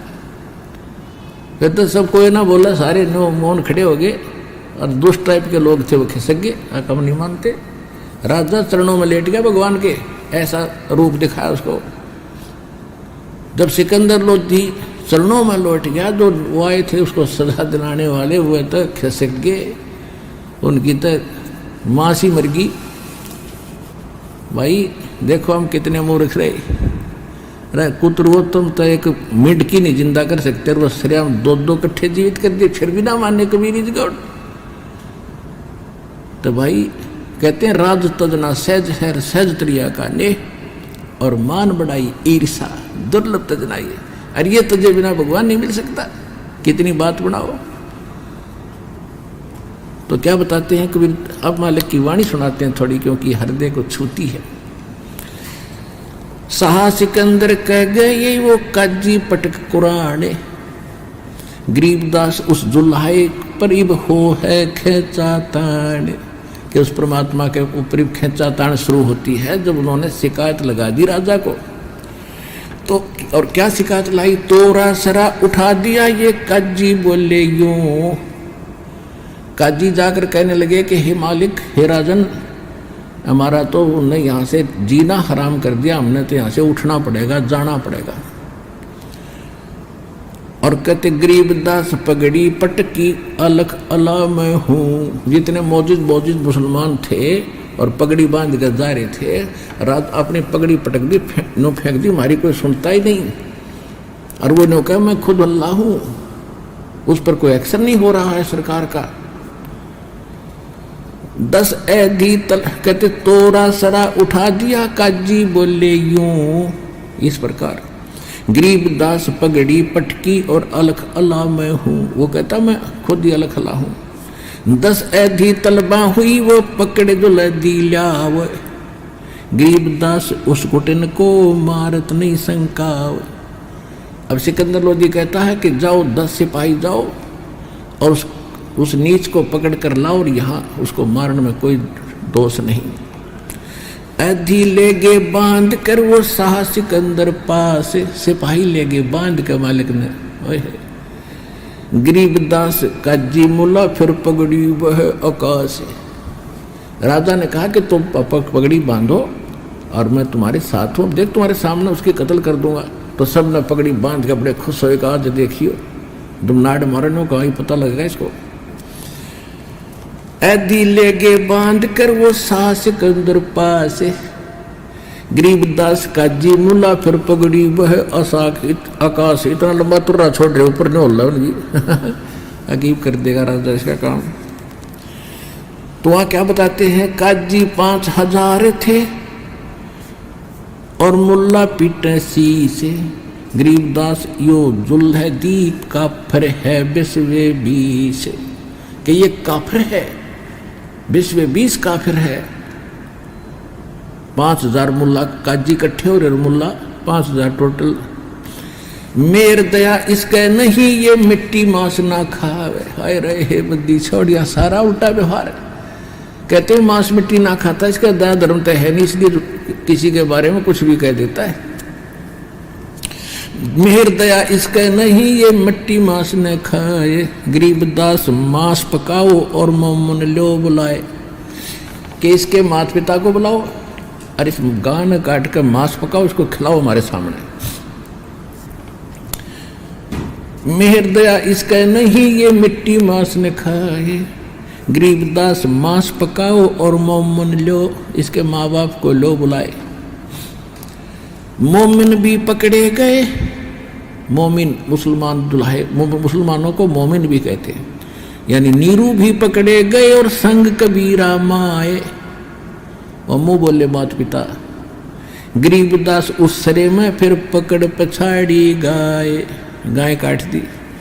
शाह सिकंदर बोलता कह कबीर तू कौन है, गरीबदास गुजर नहीं अब कैसे बैठा मौन। क्यों नहीं बोलता, तू कैसे चुपचाप बैठा है। पहले बहुत बातें बनाता था। परमात्मा खड़े, हम ही अलख अल्लाह हैं और कुतुब गोस और पीरे।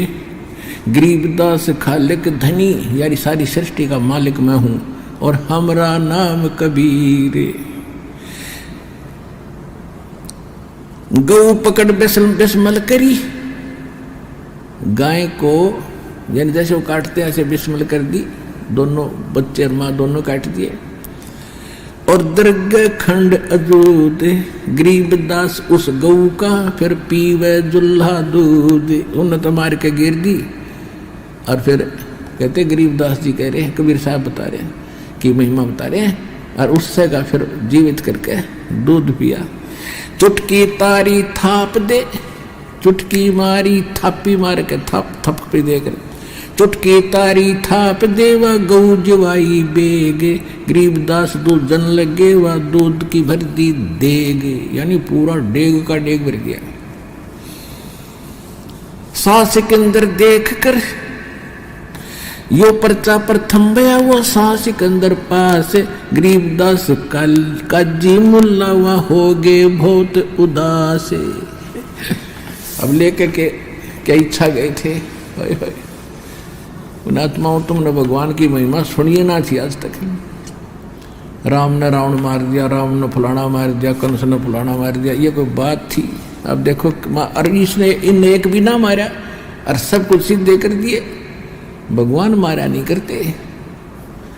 तो अभी हम पहचान करेंगे परमात्मा कैसा है, कौन है, उसके क्या गुण है। तो अभी तक तो दास आपको ये सिद्ध करता रहा कि अब दास को महसूस हुआ है कि बच्चे भगवान के सदग्रंथों के आधार से सेट हो गए हैं और समझण जोगे हो गए हैं। इसलिए आज आपको नए सिरे से ये सारी कहानी सुना रहा हूँ। और नए भक्त आते हैं उनके लिए फिर वो प्रमाण फिर भी साथ देने पड़ेंगे, क्योंकि ये तो कुछ एक निमड़ी है बात, अभी तो बहुत पड़े हैं अनजान।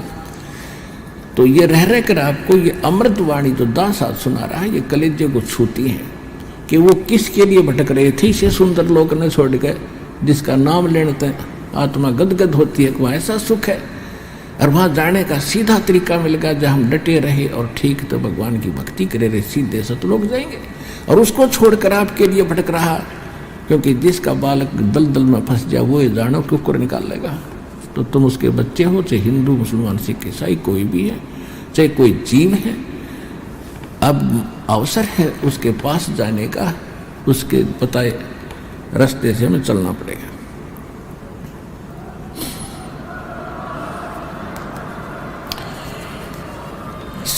यो पर्चा पे संभया फिर शाह सिकंदर पास, गरीबदास का जी मुला वो हो गए बहुत उदास। उनकी तो बात दालगली नहीं, उनकी तो मासी मर गई, पर सिकंदर लोधी के साथ क्या बना। शाह सिकंदर देख कर हुए बहुत मुस्कीने, गरीबदास गत शेर की वहाँ थरक दोनों दीन। ऐसा रूप बना दिया परमात्मा ने, और जिसने वो देखी वो सबके थराने लगे। खड़े रहे जो खम्ब गति, परमात्मा खड़े हैं वहां पर जैसे स्टेनलेस स्टील होया करे खंबा, और साहस्य के अंदर लौटे सिकंदर लोधी ने दंडोत प्रणाम किया उस परम पिता के चरणों में। गरीबदास दुल्हा कहो लाओ कित है गोठ, कहते लाओ वो मांस खाऊंगा जो तुम पकाने की तैयारी कर रहे थे, लाओ लाओ ले गया। भाग्य सारे छोड़ के अब क्या कहते हैं, अग्रम मग्रम छोड़ दो तुम मान हमारी सीख, अटपट छोड़ दो, मेरी बात को सुनो। गरीबदास कैसा हासे बंक डगर है लीक, काजी मुल्ला उठ गए जब सांस कदम जुदली ने, गरीबदास दुल्ला दी की ना कोई सरवर की ने।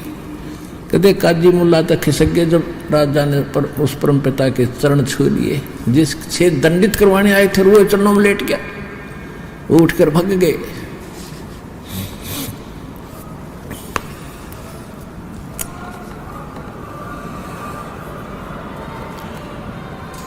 काजी मुल्ला भग गए, गातन पोतन लाद लेकर जो सामान आ रहे थे, कहते भाग्य सारे ठाक मांस बन खाते जा रहे थे, लकड़ी लुकड़ी डेगची डेगचे सारा सोता।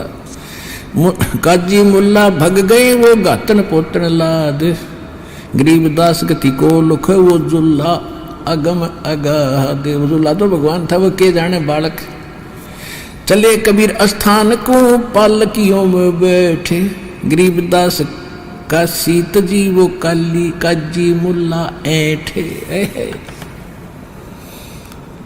अब क्या बताते हैं कि सिकंदर लोधी ने उस परम पिता को पालकियों में बैठाया, पालकी में साथ में उनके माता पिता को आदर के साथ, और वहां से लेकर वहां तक पालकियों में छोड़कर उनके झोपड़ी तक, और कहा उसको मरवाने के लिए वो कितना दुनिया इकट्ठी हो रही थी।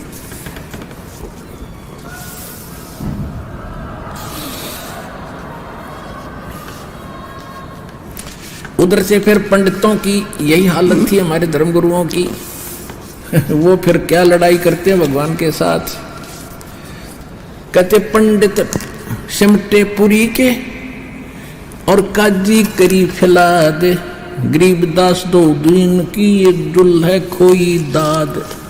महाराज इसने सारी इज्जत का नाश कर दिया, जुलाए ने पंडित भी और काजी दोनों इकट्ठे हो गए। फिर 4 वेद 60 शास्त्र फिर काढ़े 18 पुराण, गरीबदास चर्चा करें आजुल्ला शैतान, कि तू जो कहता है वेदों में ऐसा लिखा है, ऐसा लिखा है कि आ जाए तुम्हारे साथ गोष्ठी कर। पंडित जी बोले। उधर से सिकंदर, उधर से राजा भी बुला लिया।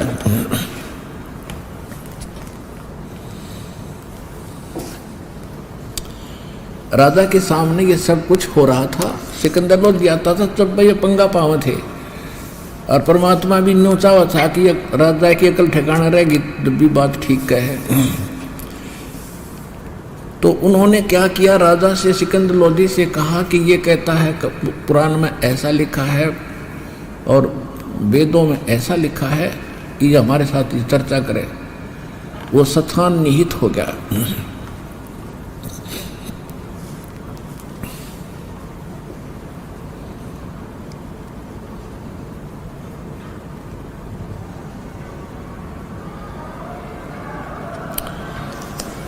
तो वो स्थान निर्धारित हो गया। चारों तरफ उसके पंडित बैठ गए, श्रोता दर्शक बैठ के राजा को आसन अलग दे दिया। अब परमात्मा कहे कि ऐसा लिखा है, वो कहे नहीं लिखा है, क्योंकि आम जनता तो समझ नहीं सके थी इसमें लिखा क्या है। वो सारे एक पक्ष में थे। आखिर में फिर उन्हों के मुख से परमात्मा ने ऐसी दया करी, जब इसमें उनकी दाल नहीं गिरी तो फिर उन्होंने क्या कहा कि हम अनुष्ठान करेंगे। तो कहता है कि इन मूर्तियों में भगवान नहीं है। एक सिद्धि होती है, जंतर मंत्र करने से कुछ वस्तुएं आगे पीछे खिसक जाती हैं थोड़ी बहुत। तो किसी पंडित ने ये सिद्धि कर रखी थी और उसने कह दिया कि ऐसा करने से ये मूर्ति अपने आप, हम जहाँ आरती कर रहे हैं वहाँ से उठकर हमारी तरफ चल पड़ती है, नो की नो पूरी की पूरी। उसने यह सिद्धि कर रखी थी, उसने सारे पंडित भ्रमित कर दिए कि इसको बुला लो और उसके बाद वेदों शास्त्रों से ये थक जाएगा, फिर उसके बाद हम ऐसी कोई कंडीशन रखेंगे कि इसको तू बुला के दिखा दे अगर तेरे पास भक्ति है तो क्या किया उन्होंने, एक बढ़िया सी चांदी की पाटड़ी बनाई, पटरी तकत सा छोटा सा, यानी 4 बाई 4 फुट 3 बाई 3 फुट का, और छोटी छोटी टांग सी उसके नीचे पाए बना कर रखवा रखे, तैयार था पहले। उसके ऊपर सारे भगवानों की मूर्ति रख दी, गणेश की, दुर्गा जी की, गणेश जी की, सावित्री ब्रह्मा जी की, ना विष्णु और लक्ष्मी जी की, शंकर भगवान पार्वती जी की। और फिर फाइनल क्या हुआ, पीतल की मूर्ति। फिर क्या हुआ कि भी अपनी अपनी भक्ति करो दोनों। इधर तो रविदास और कबीर साहब बैठ गए एक साइड में सारे पंडित जी अपने जंतर मंतर करने लग गए।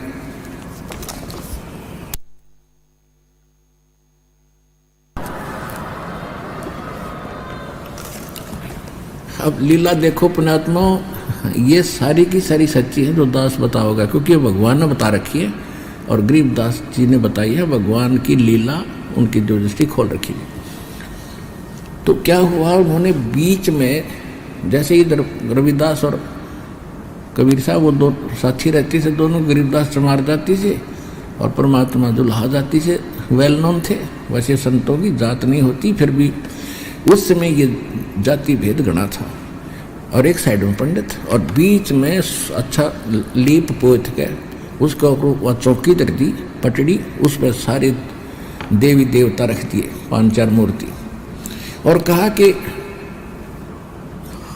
इन जो इनको अपनी तरफ बुला लेगा पूरी की पूरी मूर्तियों को, तो उसकी भक्ति सत्य मानी जाएगी। अब परमात्मा बोला पहले तुम मैं करो पंडित, तो हमारे पास तो कोई भक्ति नहीं, तो मानती ही नहीं।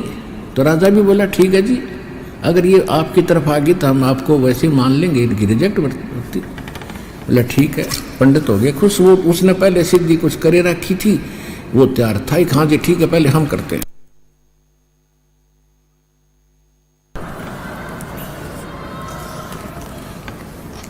तो वो लगे ना, जब अपने जंतर मंत्र करण पढ़ने लगे वेद व्याद के मंत्र, इतने में कुत्ता आ गया और उनके देवताओं के मुंह में मूत कर भाग गया। उसका पीछा पड़े, फिर इतना भाग गया वो कड़ठा हुआ था। फिर दोबारा उनको धो मांझ कर फिर सच्ची तरह धरे, कोई ध्यान रखियो कि कुत्ता ना आ जा। कहते दूसरी बार फिर कर गया काम, वो फिर मांझे धोए खूब, उसको 10 मिनट तो 20 मिनट तो उनके मांझ दौड़ मर ली खूब अच्छी तरह।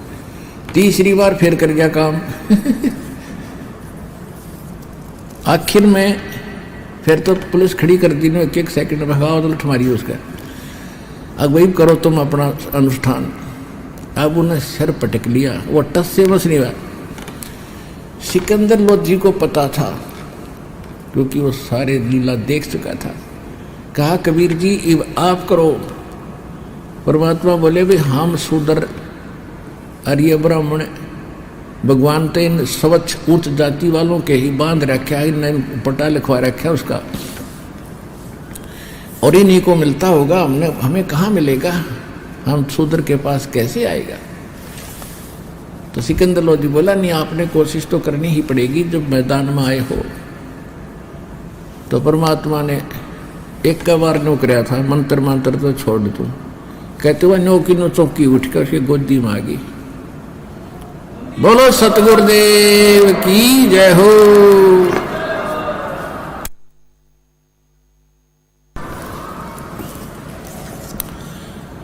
अब गरीबदास जी की वाणी और सुनाता हूं थोड़ी सी। कहते 4 वेद 60 शास्त्र वहां काटे 18 पुराण, गरीबदास चर्चा करें आजुल्ला शैतान। तो जुल्ला शैतान है और मोमन लाया सीत, गरीबदास उस बुरी में कौन तुम्हारा मीत। आज कौन है तेरा साथी, तो सबके साथ बिगाड़ कर रखता है, सबको ऊट पटांग कहता रहता है, तेरे साथ है कोई। एक तू एक कल खोरा एक लातन दूजा नहीं सुहावे, देख किसे उलाने दे रहे हैं भगवान को। अब किसके साथ बैठे तुम, सारी झूठ अटपट करो, तुमसे बात करे कैसे भगवान। तू एकल खोरा एकला तो दूजा नहीं सुहाए, गरीबदास काजी पंडित आज मारे तुझे हराए। आज हरा देंगे तेने सारे ज्ञान के उनमें सिद्धियों में। अब परमात्मा क्या कहते हैं, सुन ब्रह्मा के वेद तू नीच जात कुलहीन, गरीबदास काजी पंडित व सिमटे दोनों दीन। 4 वेद 60 शास्त्र वो 18 प्राण की प्रीत, गरीबदास पंडित कहें तो सुन जुल्हे मेरे मीत। ज्ञान ध्यान स्नान कर वो सेवे सालग राम, मूर्ति पूजा करते। और गरीबदास पंडित कहे सुन जुल्हे वरियाम।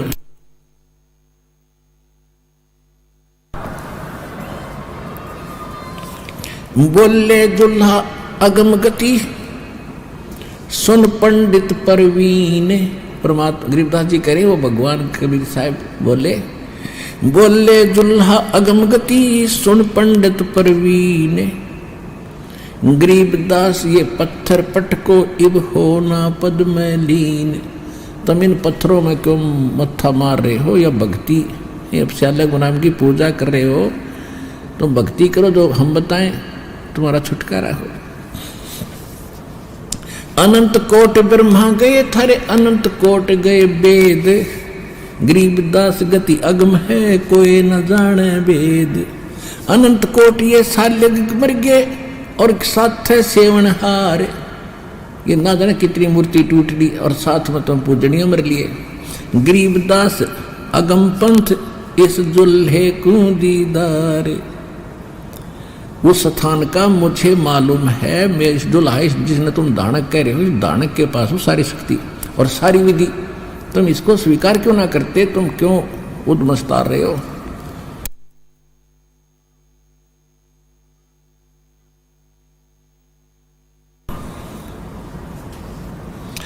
काजी पंडित सब गए वो शाह सिकंदर पास, गरीबदास उस पुरी में सबकी बुद्धि का नाश। गरीबदास जी कह रहे अरे एक भी नौकरियां नहीं, कमाल के आदमी हो तुम, ये क्या कह रहा है, तुम सारे एक तरफ खड़े हो, अरे इतने प्रमाण देख लिए तुम फिर भी नहीं मान रहे हो ये भगवान है। तो गरीबदास जी कहते हैं काजी पंडित सब गए शाह सिकंदर पास, सारे मिलकर सिकंदर जी के पास गए कि हमारी बेइज्जती करता है। दूसरी बार गए फिर वो उलाना देने गए। गरीबदास उस पुरी में सबकी बुद्धि का नाश, कि उस नगरी में सारे की बुद्धि वो पत्थर पड़ गए, एक भी नु कहने वाला नहीं रहे क्यों पीछे पड़ रहे हो, बता गलती के बताओ। तो कहे मांस मिट्टी ना खाओ भाई, अच्छी भक्ति करो, ये खाओ ये ना खाओ, एक भी नु कहने वाला नहीं, सारे एक के पक्ष में। और क्या कहते हैं कबीर और रविदास ने यह भक्ति बिगाड़ी समूल है। उलाना दे रहे हैं, उल्टा दोष दे रहे हैं रविदास और कबीर साहब को कि इन दोनों ने भक्ति बिगाड़ी दी। ये बकवास करें, सारी झूठ बोल रहे हैं।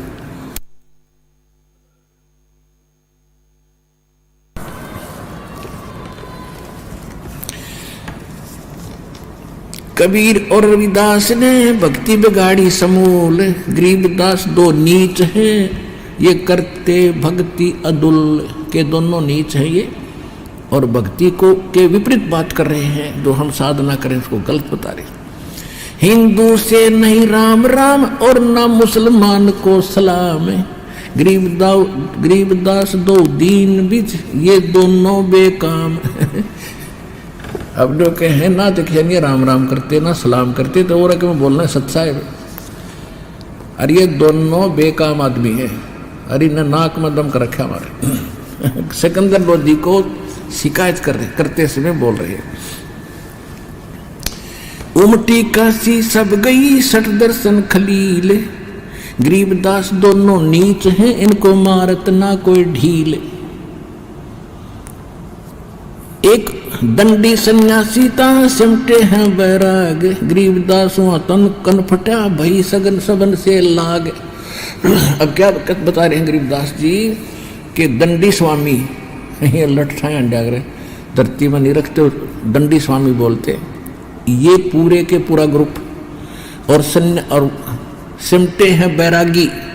गरीबदास वहां कन फटे, कान पड़वा रखे जो नाथ, और वही सबन से लाग, यानी सबके साथ ही उनकी ऐसे होगी, लाग नहीं होगा, उसकी लगगी उनकी, क्योंकि परमात्मा सत्य है, वो माने नहीं तो अपने आप दुश्मन मान लिए उन भोले व्यक्तियों ने परमात्मा को।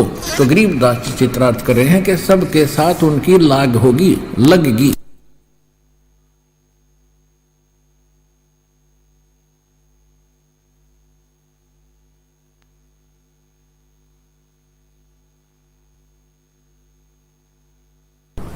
दंडी सन्यासी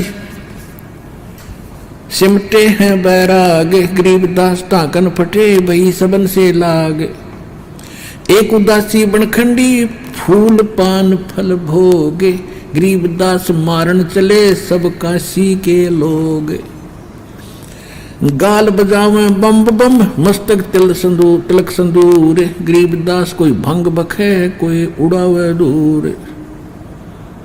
अब जिनको पता लग गया सारे रविदास और उनके साथ झगड़ने के लिए चल पड़े, कहते कोई तो बम बम करता रहा है, कोई माथे पर सिंदूर ला रहा है, कोई भांग खाओ पीवे एक ठूठा मार गए, और कोई नो दूर उड़ाता रहा है। बड़ा सारे बकवादी इकट्ठे हो रहे। जुल्हे और चमार पर हुई चढ़ाई जोरे, गरीबदास पत्थर लिए मारे जुल्हाए तोरे। अब पत्थर ठारे नो तुम मारेंगे दे तेरे से।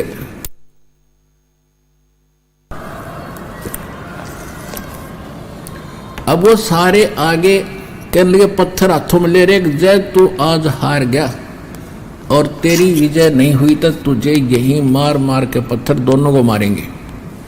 ऐसी कंडीशन कर दी, ऐसा गरीबदास जी बता रहे हैं। फिर क्या बताया, पंडित और बैराग सब हुआ इकट्ठा आने, गरीबदास एक गुल भया चौकी धरी पाषाण। एक पित्तल की मूर्ति एक चांदी का चौक, चांदी की तो चौकी बना रखी, पत्थर की पित्तल की मूर्ति रख रखी, कोई सोने की कोई कांसी की।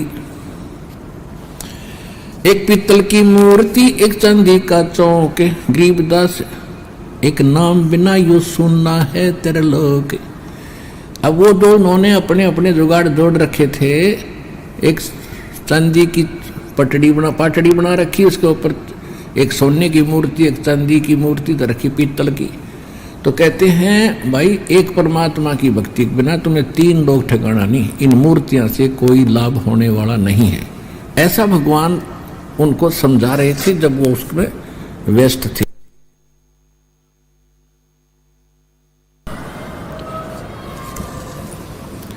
काशीपुरी के सालगम सब समटे आए, एक सोने की सालगम जरी बाब पैरान, गरीबदास इस मुनस्ते अकल बड़ी के स्वान।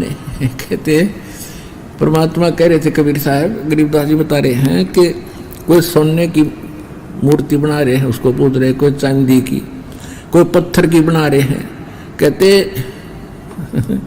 कहते इसे मनुष्य आते हैं, कहते अकल बड़ी के समान, कि ये तो एक पशु के समान व्यक्ति है, जब कुछ सुनते नहीं रहे, ऐसी पूजा कर कर भगवान पाना चाहते हैं। देखो पुण्यात्माओं, परमात्मा मूर्ति के विरोधी नहीं थे, यह भूल थी हमारे।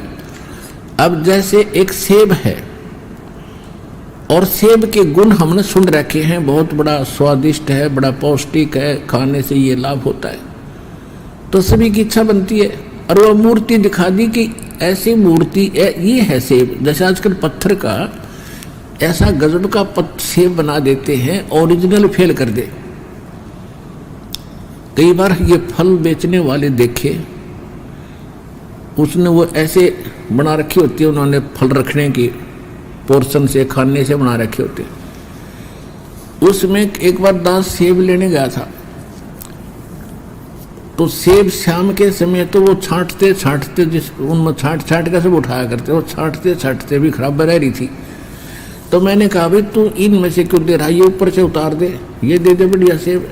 वो बोला वो नहीं देने की, मैंने कहा भाई अच्छा आदमी है तू, पैसे और ले ले 1 रुपया 2 रुपया ज़्यादा, तू ये क्यों ना देता? कहना ये देने की नहीं है, वो नून आ गए पत्थर की है, तो उसने उठा के दे दिया, ले ले, वो हाथ में दरीवत रह गए जो वही है तो पत्थर है, वो ऊपरे और दर दी। 5-10 नारी ले रहा था कि उस नो दिखने स्टॉक बटेरा इसके पास, नो देख कर लोग आ जाए, वो कुछ ऐसा जाल होता है इनका। तो वो सेब उन वर्तमान सेबों से भी अच्छी लग रही थी।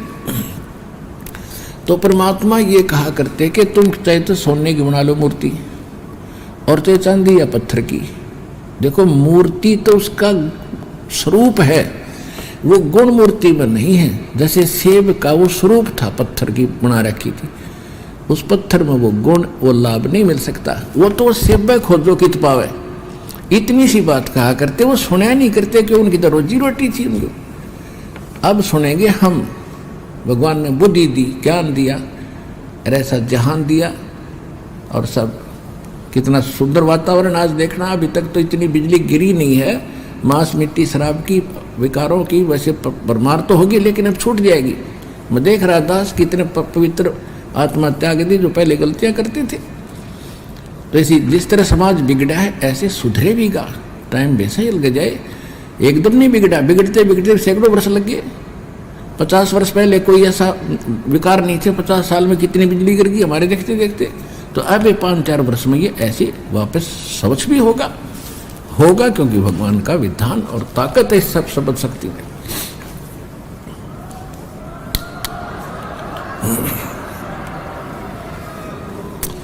अब कहते एक सोने की सालगम और जरी बाब पैरान, सोने की मूर्ति बना रखी, उस पर भी हार परा रखे सुंदर सुंदर। कहते जब यह सारी सोने की है, फिर ये और सोने की माला मुला क्या क्या खा काम करेगी इसके ऊपर। गरीबदास इस मुनिस्त अकल बड़ी के स्वान, ये तो कुत्ता अच्छा कि इनकी अकल अच्छी, ये कहना चाह रहे परमात्मा। कहते कुत्ता मुख में मूत है, ये कैसे सा लग राम है। थारे किसी भगवान तेरे कुत्ते के मुंह में, कुत्ता मूत गया तेरे भगवान के मुंह में। गरीबदास दुल्ला कहे थारी अकल गई किस गांव में, तारी अकल कौन से गांव जा रही है। इसने तुम अभी भगवान मान रहे हो, कुत्ता मुंह में मूत गया, यू बचा भी ना सके, वो मुंह तो मोड़ लेता नु कम से कम, या टांग तोड़ देता कुत्ते की, भगवान होता थे। कुत्ता मुख में मूते है, ये कैसे सा लग रहा में। गरीबदास दुल्ला कहे अकल गई किस गांव में। धोए धाए कर निक्के किए, 2 दाके फिर साफ किए, और फिर आमारी धार, दूसरी बार फिर कर गया काम। गरीबदास उस पुरी में वो जुल्ला हंसे चमारे, तो दोनों हंस रहे, पर परमात्मा और उसका बच्चा साथ हंस रहे हैं। वाह रे पंडित तो लगे रहो। 3 बार मुख मोतिया, ये सालग बहे असोद। गरीबदास तो वेद में ना मूर्ति की बुद्ध। अब देखो बुद्धि माने ज्ञान है। अब परमात्मा कह रहे हैं कि 3 बार कुत्ते ने मूर्ति दिया, सारी मूर्ति तो होगी अशुद्ध। और इन 4 वेदों में इस मूर्ति का ज्ञान नहीं है कि तुम ऐसी पूजा करो, और वेद को उठाए फिरते हो। वेद पढ़े पर भेद न जाने, ये बाचे पुराने 18, और पत्थर की पूजा करो ये भूल गए सृजनहारा। अब ज़्यादा समय ना लेकर के कहने का भाव ये है, लास्ट में फिर इनका यहाँ फैसला हुआ। सिकंदर बोला जी आप करो दया। उस समय परमात्मा ने एक बार पुकारा था, जय हो बंदी छोड़ सत्साहिब। अपने आप उठ के सारे और उनकी गोदी भागे अपने आप में चल के। तब वो पत्थर शर्म मारे हैं कि चमार के दानक के पास कैसे चली गई या भक्ति। परमात्मा बोले दानक के पास पहले भी थी, आज भी है, आगे भी रहेगी। काम लाभ लेना तो उठा लो, ना पछताओगे।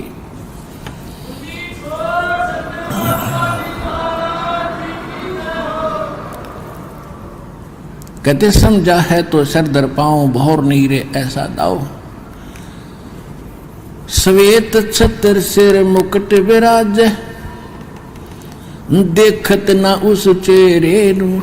गरीब दास ये वक्त जात है, रोगे इस पैरे नु। गरीबदास ये वक्त जाते हैं रोगे इस पैरे। कहते तुम जो सच्चा भगवान है, सफेद, कहते सफेद छत्र सिर मुकुट विराज है, सिर पर छत्र है सफेद और मुकुट उस परमात्मा की, और देखत ना उस चेहरे नु गरीबदास ये वक्त जाता है रोगे इस पैरे नु। ये हाथ से मनुष्य जीवन छूट जाएगा, फिर इस समय को रोया करोगे कुत्ता बने के ऊपर न मुंह करके, और फिर कुछ हाथ नहीं लगेगा। इसलिए समझा है तो सर तर पाओ और बहर नहीं रह सकता। अब आपको भक्तों का अनुभव सुनाएंगे, ध्यानपूर्वक सुनना। सत साई।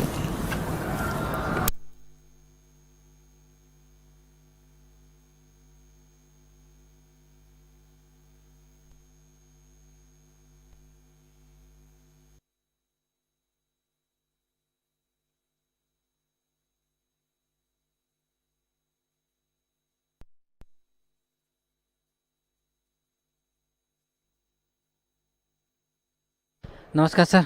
सत साहिब जी। क्या शुभ नाम है जी आप जी का? दुर्गा राम नाम है जी, पाली राजस्थान से आया हूँ मैं। सर क्या काम करते हैं? मैं एक प्राइवेट नौकरी कर रहा हूँ जी। सर परम संत सतगुरु रामपाल जी महाराज की शरण आने से पहले आप कौन सी भक्ति करते थे? मैं उनसे पहले पाली राजस्थान के अंदर जो सोनाना खेतला जी हैं, सोनाना खेतला जी की भक्ति कर रहा था। उसके बाद में पाली के अंदर जो सोमनाथ मंदिर है वहाँ मैं सुंदरकांड का पाठ किया करता था, हर मंगलवार को व्रत किया करता था, और ये मैं भक्ति कर रहा था। तो सर जो भक्ति आप करते थे, इस भक्ति का आपको क्या लाभ मिलता था?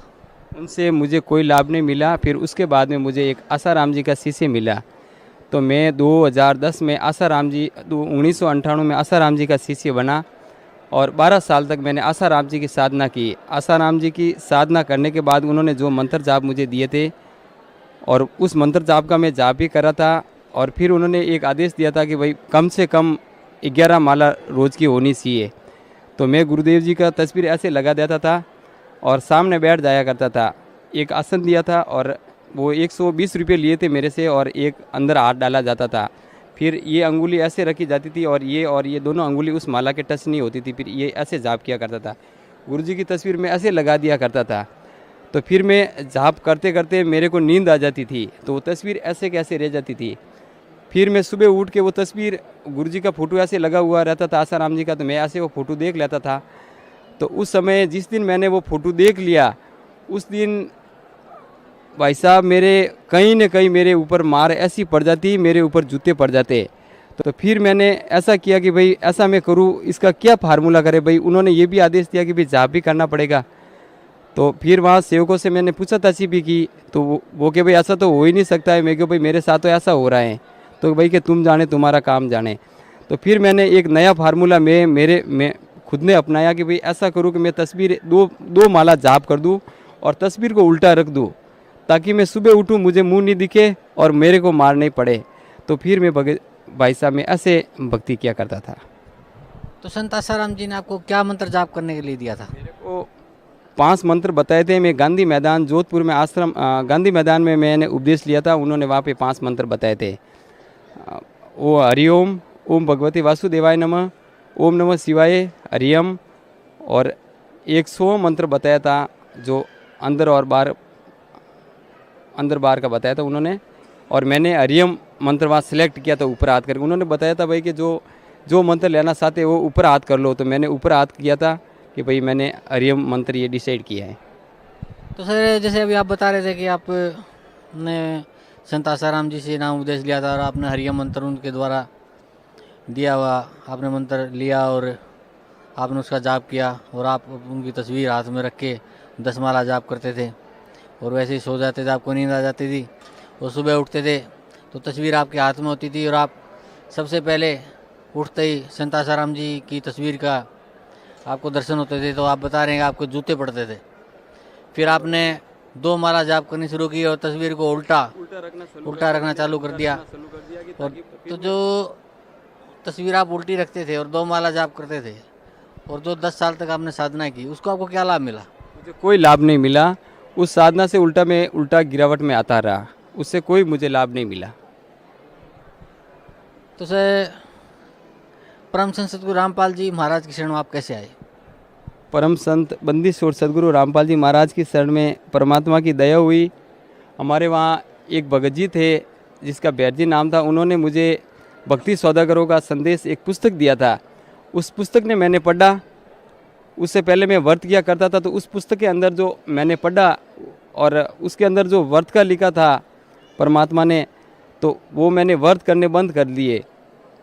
फिर एक दिन मैं मेरे 3 व्हीलर टैक्सी है जो वो टैक्सी चला रहा था, और टैक्सी चला रहा था उस दिन अचानक मुझे हाईवे रोड पे चल रहा था, तो आगे से एक ट्रक आया। तो फिर मुझे दूसरा कोई याद नहीं आया, मुझे ऐसे ही याद आया उस भैर जी के गुरुजी, ऐसे मुझे परमात्मा याद आए।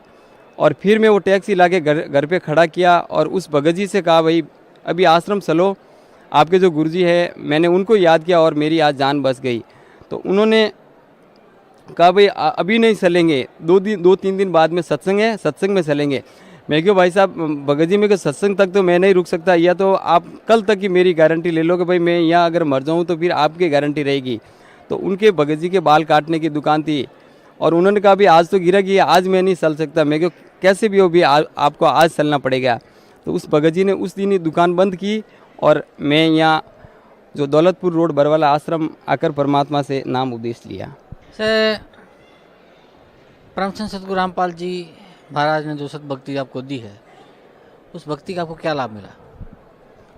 सबसे पहले तो मेरा जो जीवन था परमात्मा की दया से वो सफल हुआ और मुझे सत भक्ति मिली। जो भक्ति मैंने ऐसी कभी सोची नहीं थी। मैंने तो ये सोचा था कि मेरे दादाजी पितर हुए, उनका बड़ा मंदिर बनूंगा, वहाँ पे बगीचा लगाऊंगा, मगर परमात्मा ने ये सारे मेरे झंझट मेट दिए और मुझे सत भक्ति दी परमात्मा ने। उसके बाद में एक पहले जो बच्ची जन्मी थी, उसके माता का जो मेरी भगतमती है, उसके भी वो भूत प्रेतों का साया था, वो उनका दूध पिया करती थी, तो वो बच्ची मर गई। फिर उसके बाद में जो दूसरी बच्ची जन्मी, तो जहाँ भी मैंने बताया कि भाई ये इनका ऐसा ये जो हुआ है, भूत प्रेतों का साया है, इसलिए ये भी बच्ची आपकी नहीं बचेगी। तो मैं यहाँ आश्रम में अकेले ही आया था। फिर यहाँ परमात्मा से प्रार्थना की और मालिक ने कहा, भी बेटा कोई बात नहीं, उसको सन्ना मत दे देना। तो सन्ना मत देते ही वो बच्ची एकदम स्वस्थ हो गई। फिर हमारी भगतमती को भी विश्वास आया और वो भी यहाँ आई और अभी भी आई हुई है, यहाँ आज भी आई हुई है। और उस दिन से वो घर में सब सारे सुख हुए। और ये तो जो शारीरिक सुख हुआ, फिर इनसे पहले भाई साहब मुझे जो हर 6 महीने बाद में बुखार आया करता था, और इतना बुखार आया करता था कि मैं 1 महीना मुझे लगातार बुखार आ रहा था। अभी मैं परमात्मा की शरण में आए, मुझे 3.5-4 साल हुए, मेरे को आज दिन तक कभी बुखार नहीं आया और ये मुझे सुख मिला। इसके अलावा ये जो सुख मिला, शारीरिक सुख मिला मेरे परिवार को। इसके अलावा जो सुख परमात्मा ने दिए, मेरे पास साइकिल की भी व्यवस्था नहीं थी। फिर परमात्मा की दया हुई, मैंने पैसे ऊपर करके एक 3 व्हीलर टैक्सी लिया और उस टैक्सी का पैसा भी मैं नहीं पाल सका, अभी तक नहीं पाल सका। गया जो सत्संग में मैं आया था 2 महीने पहले, परमात्मा से ऐसे ही अरदास थी, मालिक कि मैं ये टैक्सी दिन भर चला रहा हूँ और नौकरी भी कर रहा हूँ, मालिक मैं बहुत परेशान हूँ, परमात्मा मुझे ऐसी दया कर दो कि मुझे 4 व्हीलर दे दो। तो फिर परमात्मा ने अभी 3.5 लाख की गाड़ी 4 व्हीलर दे दी। और मेरे पास पैसे भी नहीं थे। परमात्मा ने कहीं से भी यहाँ फ़ोन किया, मैं कि मालिक पैसे नहीं है। परमात्मा ने, यहाँ भक्तों ने कहा भाई पैसे तो परमात्मा व्यवस्था करेंगे, तो मालिक ने वो व्यवस्था करी। और आज मेरे पास साइकिल ली थी, आज परमात्मा ने मुझे 4 व्हीलर गाड़ी दी है 3.5 लाख की। जैसे पहले आप आसाराम जी की भक्ति करते थे और आप बता रहे हैं कि सुबह सुबह यदि उनकी तस्वीर के भी दर्शन हो जाते थे तो आपको जूते पड़ते थे, और फिर परम संत सतगुरु रामपाल जी महाराज ने आपको सत भक्ति दी, तो उससे आपको आर्थिक लाभ भी हुआ, आपको आध्यात्मिक मार्ग मिला। ठीक, आपको ये पता चला कि भाई किसकी भक्ति करनी चाहिए, कैसे करनी चाहिए, मोक्ष, इंसान का मोक्ष कैसे हो सकता है। आपके शरीर में भी सुख हुआ, आपकी संतान भी सुखी हुई, सारा परिवार मेरा सुखी हुआ, और आपको रोजगार भी परमात्मा ने दिया। तो सर भगत समाज को क्या संदेश देना चाहते हैं आप? भगत समाज को मैं ये संदेश देना चाहता हूँ कि परमात्मा यहाँ आए हुए हैं। आप कहीं भी भटक रहे हो, कहीं भी, पहले मैं भी भटका, मैं भी मेरी भूल में चला, तो आप मेरी तरफ भूल में मत चलिए और आप यहाँ आइए। और विशेष तौर पे मैं उनको जो कह रहा हूँ, जो मेरे जो पुराने, जो अभी वो मेरे भाई है, मगर जो पुराने जो भाई है जो आसाराम जी के यहाँ जाते थे, और उनसे मैं निवेदन करता हूँ कि आप भी यहाँ आइए। बस पंचर हो चुकी है, ड्राइवर और खलासी छोड़कर चले गए हैं, और फिर भी आप उस सीट पर बैठे हैं, इंतज़ार कर रहे हैं कि बस चलेगी, बस के सारों सके पिंचर हो चुके हैं। और मेरी ये प्रार्थना है, आप मुझे छोटा भाई समझिए और यहाँ आकर आप एक बार देखिए, आप सदग्रंथों को पढ़िए। बापूजी गीता जी का ज्ञान तो देते थे, मगर जो सारा ज्ञान वो गीता जी के विरुद्ध थे। उन्होंने गीता में साफ मना किया हुआ भाई पितरों की पूजा नहीं। और मैं वहाँ अहमदाबाद आश्रम में कई बार मैंने सामूहिक श्राद्ध निकाले थे वहाँ पे, और गीता जी मना कर रही है कि भाई ये पितृ पूजना व्यर्थ है। जो भक्ति बापूजी कर रहे थे और आपको भी करवा रहे, और मैं भी कर रहा था, मुझे भी सुख नहीं मिला, और बापूजी जो कर रहे थे और उनसे उनका जो हाल हुआ है, तो फिर आपका क्या हाल होगा। इसलिए आप यहाँ बरवाला आश्रम आओ, एक बार आकर आप देखिए। यहाँ भक्तों का मैं वहाँ जाता था, अहमदाबाद आश्रम गया, सूरत आश्रम गया, 5 रुपये में वहाँ पे खिचड़ी मिलती थी, वो भी धक्के मुक्के से। और मैंने कई बार धक्के मुक्के से खिचड़ी खाई वहाँ पे 5 रुपया दे के। अभी तो 15-20 रुपये हो गए। उस समय मैंने 5 रुपये में खिचड़ी खाई थी। एक आदमी स्नान करने के लिए जाया करता था, तो 2 आदमी कपड़े के पास बैठा करते थे। और यहाँ परमात्मा के दरबार में आप कोई भी चीज़ यहाँ छोड़ के जाइए, आप कोई भी चीज़ आपकी गुम हो जाएगी, फिर आपको भगत आपको लाके सौंपेंगे। और एक बार आप यहाँ आकर यहाँ आप देखो, परखो, फिर आप नाम उपदेश लो।